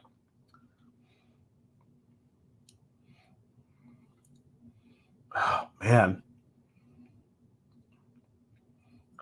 Yeah, definitely. Yeah. Wayne, a little bit of leather in here too. That the spice and the age really comes through here on the nose on this one, but there is a little bit of an underlying like rich fruit note on the back end, like stone fruits. That's nice. I dig that one. I always get strawberry from Four Roses as the whiskey shop. Four Roses LE versus Russell's 15. They go for the same price. This doesn't have the deeper oak that Russell's 15 has, but it's got some oak relevancy, that you could smoke, that you could smell. I'm saying smoke because I just keep getting that tobacco. All right, let's give it a try. Four Roses LE 2024. I'm glad I'm cracking this open tonight. I'll probably take a few more pours of this before I do a full review, but let's go for it.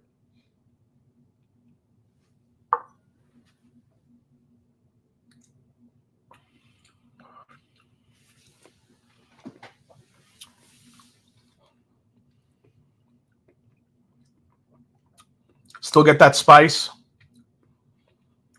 but still very sweet. This is why I love the Four Roses, because it's all about balance. It's all about balance. That spice dies off a bit when it opens up. It does have a nice lingering finish. Is it worth it, Jason? Josh Fritz, is it worth $220? I mean, to me, they are.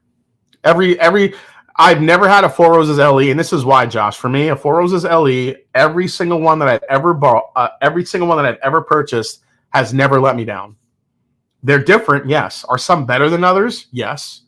But does it ever let me down? No. So I am fine spending money on this because the whiskeys are high age, and I know it's going to be blended beautifully. So to me, they are. But that's me. Again, as I always say, it's your money, whatever you want to spend it on, guys. But like for me, Four Roses is always hits. It's never a miss for me. And this one so far is kind of hitting that point.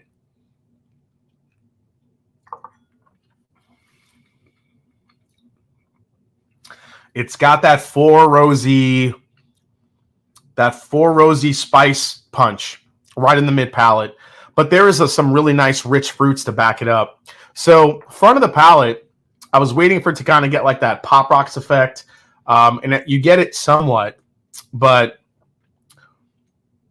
I mean, this gets like into a little bit of like a raspberry note on the front end of it. Again, more of that raisin. But the spice that comes through and the tobacco and the oak really drives this whiskey for me. I think the fruit forwardness of it, or I should say the fruit component of it, it's there, but it's not the star of the show. I think it just kind of underlies a little bit. Now, again, we'll see how this opens up. You know, to some comments, they're saying that the spice goes away a little bit. It gets a little sweeter.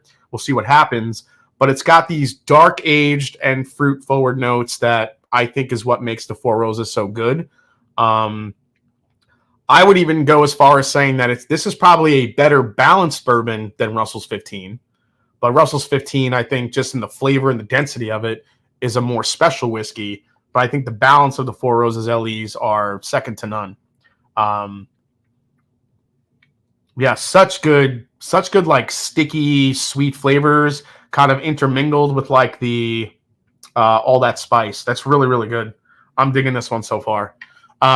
Is it my favorite LE that I've had?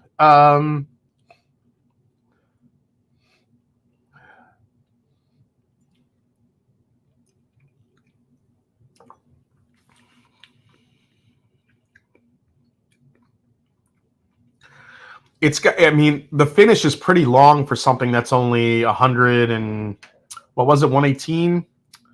I'm sorry, 108. Yeah, you would think there would be way more.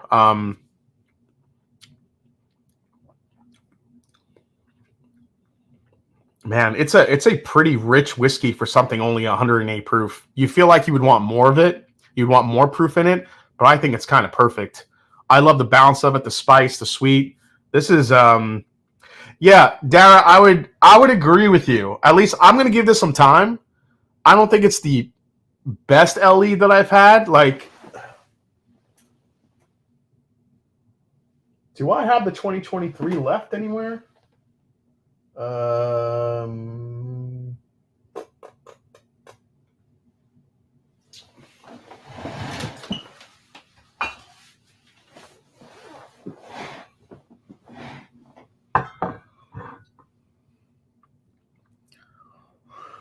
All right. Why not? Let's do a little compare. Yeah, I think I'm with you, Dara, right now. I don't think it's my favorite LE that I've had, but it's really good. That was squeaky. So this is the 135th. Let's see how these two compare. Let's see. It's all candy whiskey with some deep character, says Wayne Arnold. Yeah, I could see that. 135th was better. Jason Darren, more punch and drank better all around. We also blinded against the 2023. Yeah, you know what? Next live stream I do, that's going to be fun. I'm going to do all the Four Roses LEs I have blind and see which one wins. We'll do that. And we'll throw in a couple store picks to boot just to see how it does.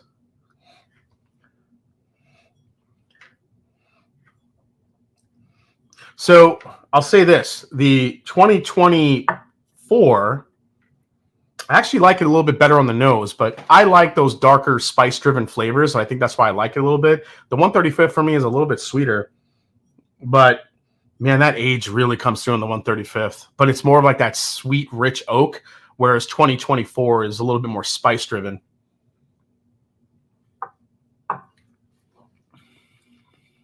Oh man, yeah, the 135th is amazing. Man, the 135th is just way more concentrated in flavor. It's deeper, it's richer, it's denser too on the palate. Then you go to the 2024 here.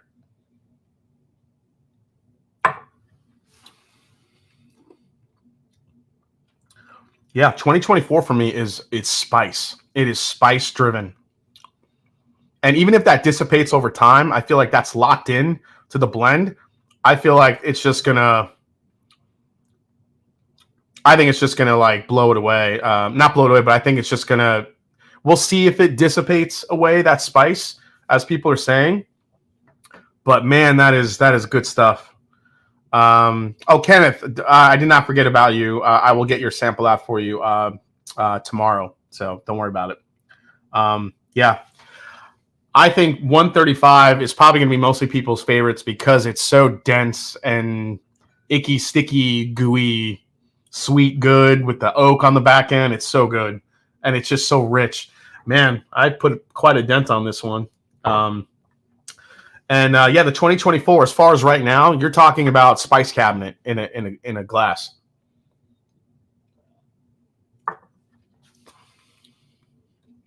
Oh, yeah, the blend again and drop. I got to do that. Every palette is different. Some people love the 2021. It's my least favorite. I don't remember 21. I have it back there, actually. I have the 21 back there. So I'm like, I'm going to do this big blind tasting. I only have I have four. I have 4 LEs. The thing is that my mom is a huge fan of the Four Roses LEs, and my mom helped me kill 2 bottles of Four Roses LE. My mom is hardcore when it comes to the Four Roses LEs. So, yeah, so first impressions, 2024. Again, beautiful balance. I think it leans a little bit more on the spicy side of things, a little bit more spice-driven. Ginger, cinnamon, allspice, maybe even a little bit of a cardamom type kick to it.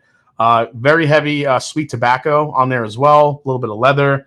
There is some fruit on the back end of it, but it's a little bit subdued. I think it's having a little bit hard time kind of punching through.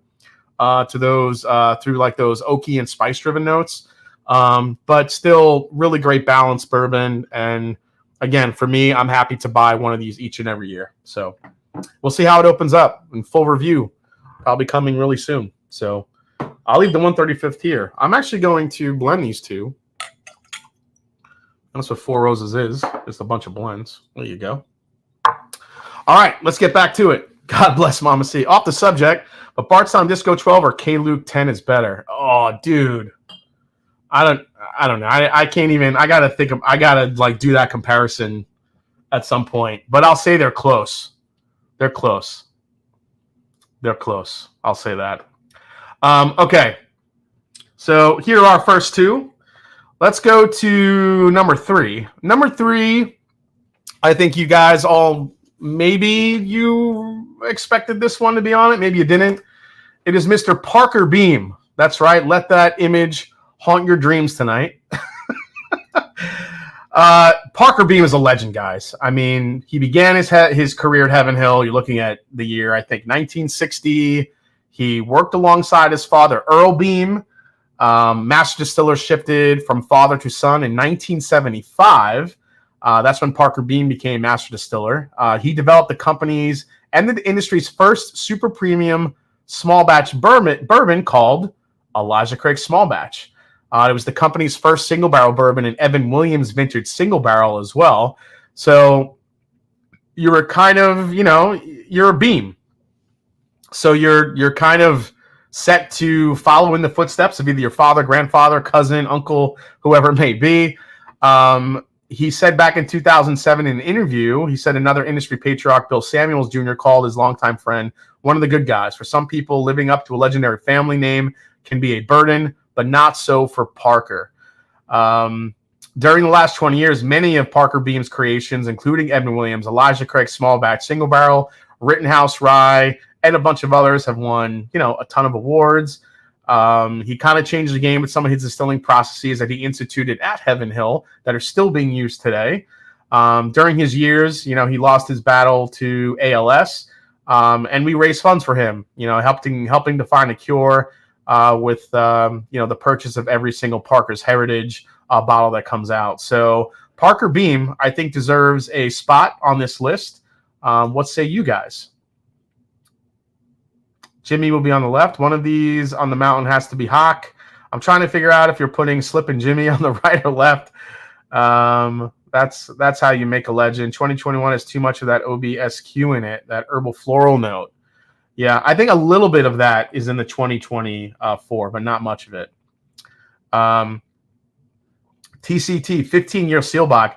I ordered 2 of those TCT, so I'm hoping those are good because I got 2 of them, and I just hope they're good because they were a pretty penny each. Yeah, so that's that. All right, let's go to my number 4. And my number 4, I think, obviously you guys probably know who number 5 is.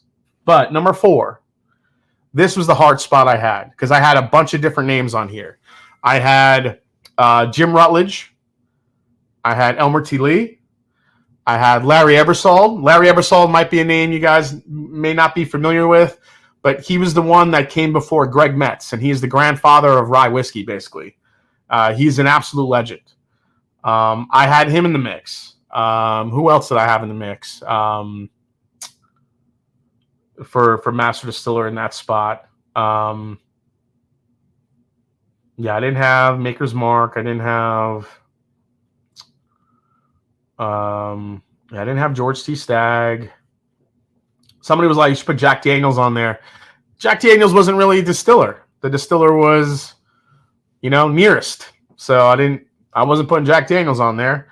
But based on kind of the history and what he did for the bourbon industry, even though there are some stories about this man that are false, I still, it's kind of the tale that they tell at Buffalo Trace.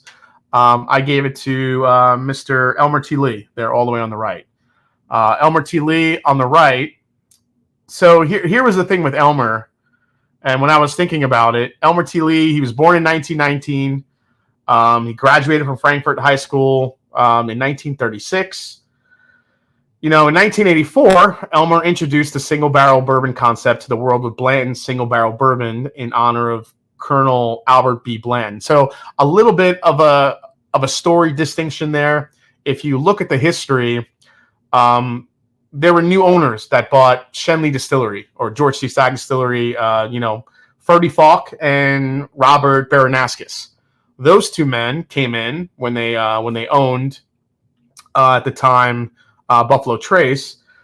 They wanted to come out with a premium $25 product. And at the time, $25 was a premium price for bourbon in those days. Now, you could say that Elmer, it was his idea and all this other stuff, and that's fine. But really, it was Elmer's idea to resurrect the idea of finding the best barrels that Albert B. Blanton did, which he loved in Warehouse H. So he kind of brought the idea to Ferdy Falk and Robert Baranaskis, and those two fellas, mainly Ferdy Falk because he was such a great marketer. He was the one that was like, okay, we're going to bring this to market. It's going to be a premium. It was going to be a premium product, and a lot of people also like to say that Blanton's was the first single barrel bourbon. In essence, it really wasn't. Old Forester was kind of the first in the game with single barrels. Because they were the ones doing the President's Choice back in the day before they were mass marketed. I mean, those special single barrel picks that they were doing were technically the first single barrels, but Elmer T. Lee, Ferdy Falk, and at the time, Buffalo Trace, they were the ones to make it more of a universal brand. They marketed it first. And also Elmer T. Lee was one of the road warriors, man. He was out there with Booker No and Jimmy Russell saving bourbon, talking people about it, getting people into it at a time when bourbon was dying. So, for me, Elmer T. Lee is up there. And also another thing to correct, if you go to Buffalo Trace, they'll tell you the story that Elmer T. Lee designed the beautiful bottle of Blanton's. He didn't. Elmer T. Lee did not design the bottle of Blanton's. That bottle was actually already in circulation historically. It had been used beforehand before Elmer took it over, or before, I should say, Buffalo Trace brought it on to use as Blanton's. So that particular bottle, it wasn't created or designed by Elmer T. Lee by any means. So if you hear that story at Buffalo Trace, it's bullshit. that bottle was actually being used beforehand, before it was bottled by Blanton's, or bottled by Buffalo Trace to make Blanton's. So now the Horsey Tops came afterwards, and that was an idea instituted also by Ferdy Falk and Baranascus. And again, they were kind of marketing geniuses at that point, and so that's why I put him up there. So a little bit of a history lesson there. Better be Jimmy up there. That's all I'm saying.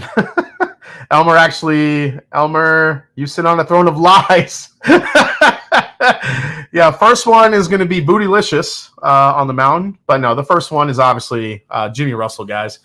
Jimmy Russell, I mean, how can you not have him on the list? He is the Buddha of bourbon, the Master Distiller's Master Distiller, as they call him. Over the past 60 years, I mean, he's been responsible for the launches of a number of new Wild Turkey expressions: Tradition, Tribute, Rare Breed, American Spirit, Kentucky Spirit, Russell's Reserve, along with Eddie Russell. The first honey bourbon in 1976, when you think about it, which was at the time called Wild Turkey Liqueur.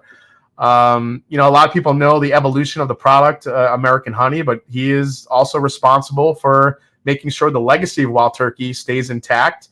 He just hit his 70th anniversary at Wild Turkey. I mean, the guy is a living legend. There's no way you can keep him off this list. And it's one of those things that the first time I met Jimmy Russell, because I kept missing him every time I went to Wild Turkey.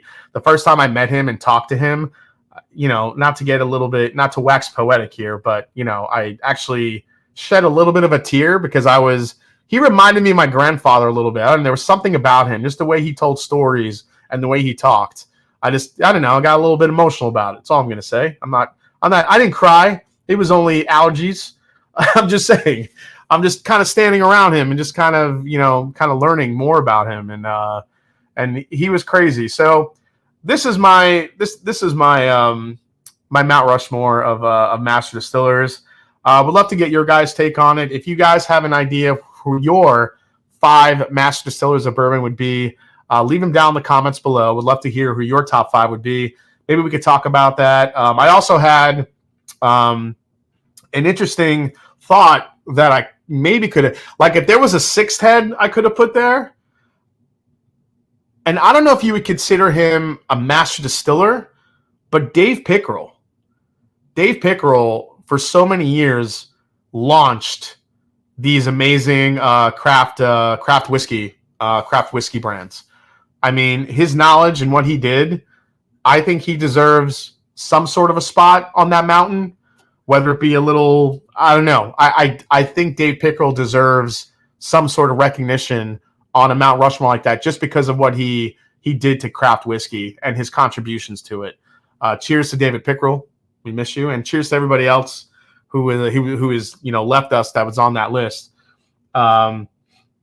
Living links to an American past, emotional response, well appropriate. I see whiskey people. Meeting Jimmy was the best part. My Kentucky experience.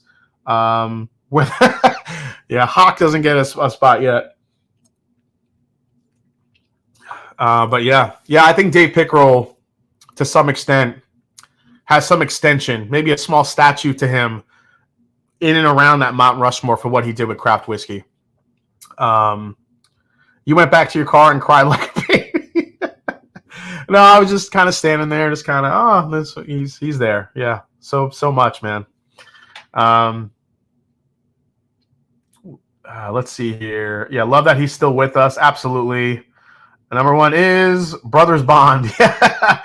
BT, booty pick in the mountains. Yep, no. DP was a genius. Yeah, Rutledge took a brand that Seagram's destroyed and brought it back to relevant. Yeah, Jim Rutledge was up there originally, I think, for me. But when I thought about it, I thought that Elmer T. Lee, because he was in Elmer T. Lee's spot originally, but then I was like, I don't know, maybe Elmer T. Lee made a little bit more of an impact. And I don't know, when you're kind of in that group that saves bourbon, that makes a big impact on me. But who is the middleman? That's Parker Beam. Do you think any modern candidates could replace a Rushmore face? Or are they too cemented in legacy of brands? It's a really good question too. Man, modern distillers. I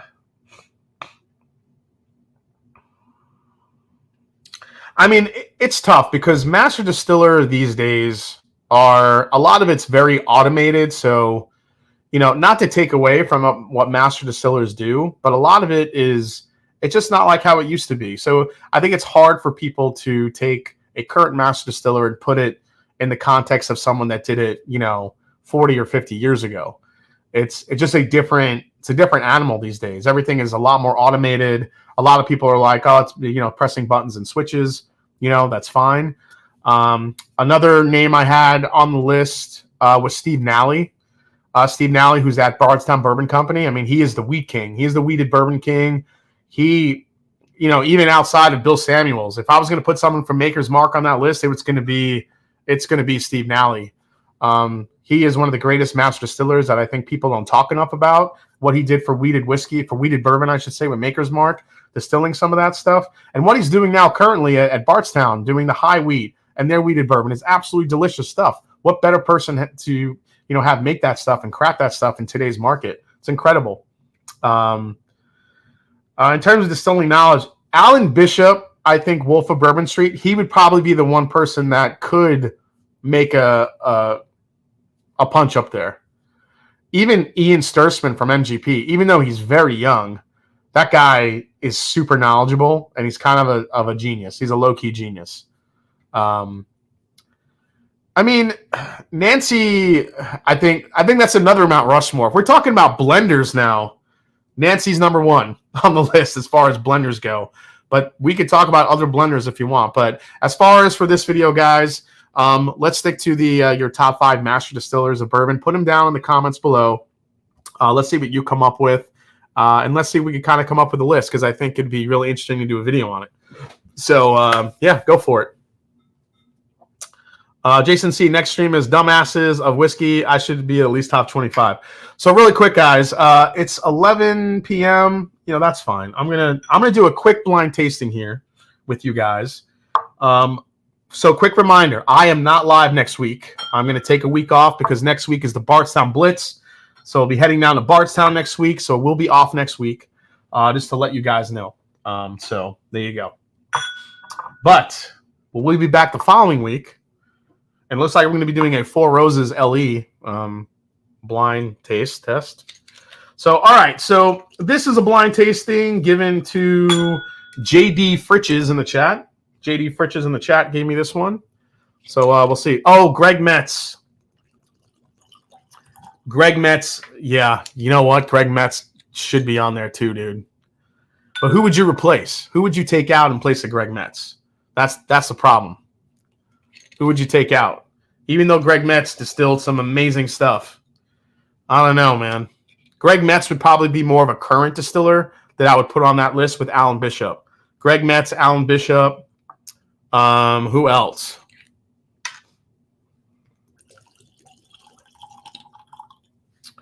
You know what? If he was still around, if he was still distilling, you know what? You could probably I would put Chris Fletcher up there from Jack Daniels. I mean, why not? I mean, I know it's Jack Daniels, but that dude is the stuff that they're making at Jack Daniels right now. I don't think, how could you not put him up there? So, all right. So we have colored dots, orange, green, blue, and yellow. All right, 4 quick drams here. Here we go. You will be live for me next week. Yeah, Greg Metz. Take out me and put Metz in. I can handle the boo. All right, so this is orange. What do we got here?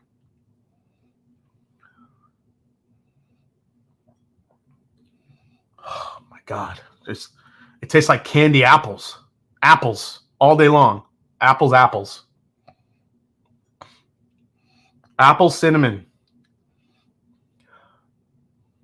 Now, quickly here, I'm going to nose through these. I'm going to taste them. I'm going to try to guess proof.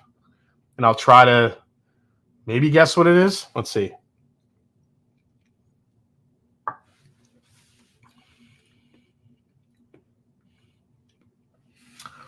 Oh, man, that tastes so familiar. But I can't get off the apple vibe. It's just apples. Apple, cinnamon. I feel like it's got that a little bit of a wheat funk. Maybe it's a wheater. Maybe it's got a pretty high proof to it. Maybe a Maker's Mark. Maybe I would guess like Maker's Mark, like a Maker's Mark Private Select. I'm getting a little bit of a wheat funk on it.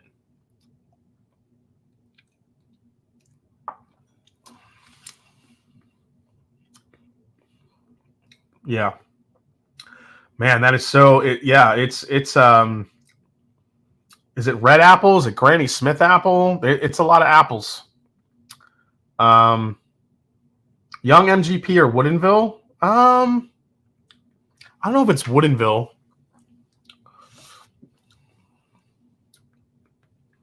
I'm trying to think of like some other wheated bourbons like it could be, besides like Maker's Mark, like a Private Select or one of the but it's also got a pretty good proof point to it. I don't know. Like, I feel like this is at least like 117, 120, right in that area. Would you be interested in samples of 2 rare character store picks, says Josh Combe? Yeah, for sure. Apple brandy finish. Tom Harper, Rebel Cask. Oh, Rebel Cask. Always forget about those. That could be it. Could be a Rebel Cask. All right. Let me take a sip of water here. All right. Let's go to the green label now.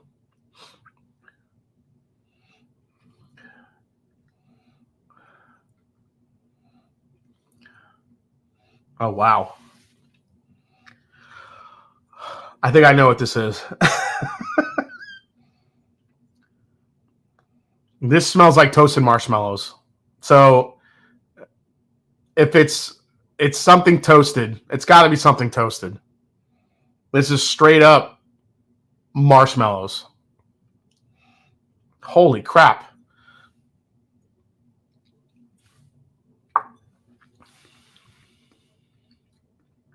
Oh, maybe not. Oh, maybe so. It's definitely finished. That has a very, very dense finish on it. That is candy. That is candy sweet. Whether it's marshmallow, sweet tarts, whatever it may be, that is super candy sweet. Woodford Double Double Oak. I think there's too much proof on it to be Woodford Double Double. First pour Wilderness Trail Weeded Cat. Oh, Wilderness Trail. That could be a good. That could be a. But I think it's too high a proof to be Wilderness Trail. Remember, Wilderness Trail goes in the barrel really low, and that first one seemed higher proof. I would be willing to guess either Rebel or a Maker's Mark Private Select on the first one. This one is, there's definitely a finish on here, I think. Richie Z, yes, Mama C is going to be at the Bourbon Blitz. You guys will meet Mama Calori. My mother's going to be there in all her glory, signing McKenna bottles that she had nothing to do with. Yeah. Fox and Odin. Again, might be a little bit too high proof for that. Yeah, I think it's a toasted. I just don't know what toasted. I think it's a toasted bourbon. It's got some spice to it, though. Could be a rye. I don't know. Maybe it's one of the Peerless. Doesn't Peerless do toasted? It could be a Peerless. I'm going to stay with Peerless right now with it. We'll see. All right. Now we're going to the blue.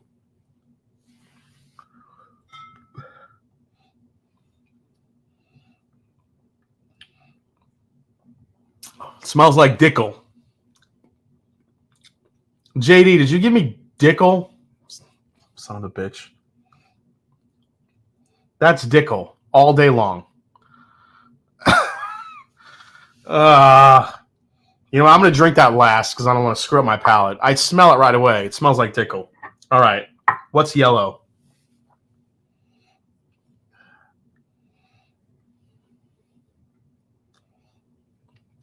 Oh, Blackwood Toasted Top Jimmy. That's a good call out. Maybe.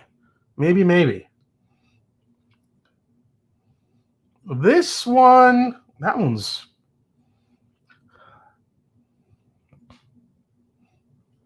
This one's pretty spicy. All right, let me try this one here.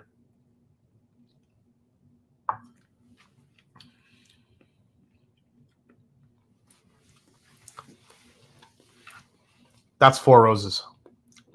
It's Four Roses something. And I don't think I would have been able to get that if I didn't just drink that.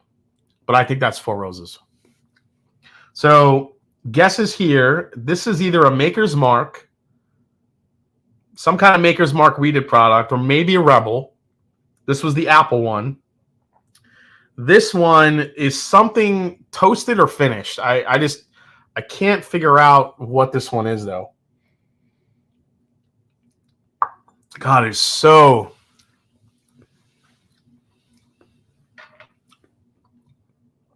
That is so toasty. That's got to be... Oh, maybe it's the Michter's. Maybe it's a Michter's toasted. That could be Michter's toasted. But is that the bourbon or the rye, though? It's really, really sweet. I guess we'll find out. This one, that one's Dickel. And then this one is the... I think this is some sort of Four Roses product. Maybe a single barrel. Okay. Hey, what's up, Growth Brooks? All right, let me try this thing.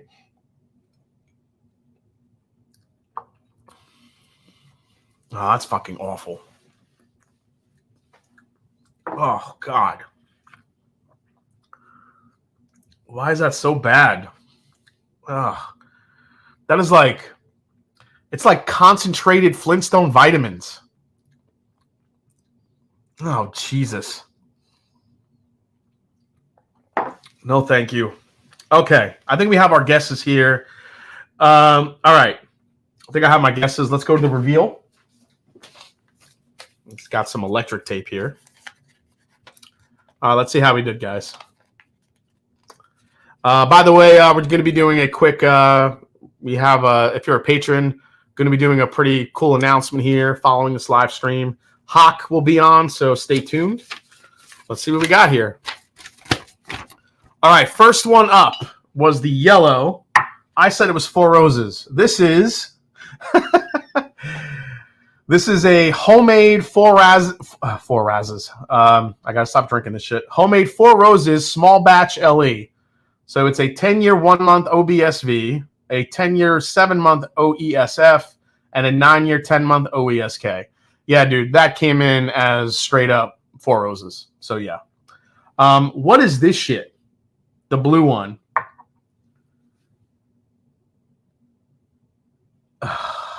Dude. Heaven's Door. Single barrel cast strength finished in Caribbean rum casks. 14 years old. 108.8 proof. It's... first of all, I did not taste any rum. There's no rum in there that I could even find. But the rum, I think, actually made the Flintstone vitamin note worse. Oh my God. That is so... Oh, I can't even... There's no rum I could smell in there. That's awful. All right. The green, I said it's toasted. Guess what? It is toasted. This is the Michter's Toasted Barrel Strength Rye from 2021. So this is an older Michter's Toasted that's actually... 2021 for the Michter's Toasted was kind of a magical year. People love that one. And I could see why. That is as sweet as it gets. And number one here, which was the orange, what did we guess? Maker's Mark. And I am not taking credit for this because somebody in the chat said it. Rebel Cast Strength. That's exactly what it is. Whoever in the chat said Rebel cast strength. You nailed it. 120 proof, and it's called Cinnamon Candy Apple, which makes total sense because all I got in that damn thing was apples. Distilled and aged in Kentucky for Lux Row. So that's Heaven Hill Distillate, Rebel cask. I said it had a wheat funk. I would have not thought, though, that was Rebel. So if whoever said it in the chat, you nailed it. Thank you for that one. I cannot take credit for that. The Michter's Toasted. The only reason why I said it is because I saw it over there on my cabinet. The Heaven's Door, I would have never guessed in a million years, but it definitely was Dickel. Heaven's Door, Tennessee whiskey. I get it. And the Four Roses was a giveaway. That Four Roses one I tasted immediately, so didn't do too bad. So thank you so much for that one, JD. Appreciate the assist. And, yeah, great bourbon for the money. So that's it, guys. Thanks for hanging out tonight here on the Mash and Drum. A beautiful Whiskey Wednesday night. It's been a hell of a day, a long day. I'm going to keep it going, my patience here, as long as I can. Four Roses, full review coming out. Sir Davis, I'll have a full review of this one as well. And we have a few more reviews coming out, including my top available bourbons for 2024. Working on that video. The list just keeps getting longer, so we'll get into that soon. But guys, thank you so much. Again, I will be off next week, but I will be back the following week with another great live stream. If you all are coming to the Bardstown Blitz, can't wait to see you there. And with that said, like I always say, it's not about the whiskey, it's the people you share it with. Cheers. I'll see you in a couple weeks right here on the Mash and Drum. Cheers, guys. Thanks for all the support. Like and subscribe.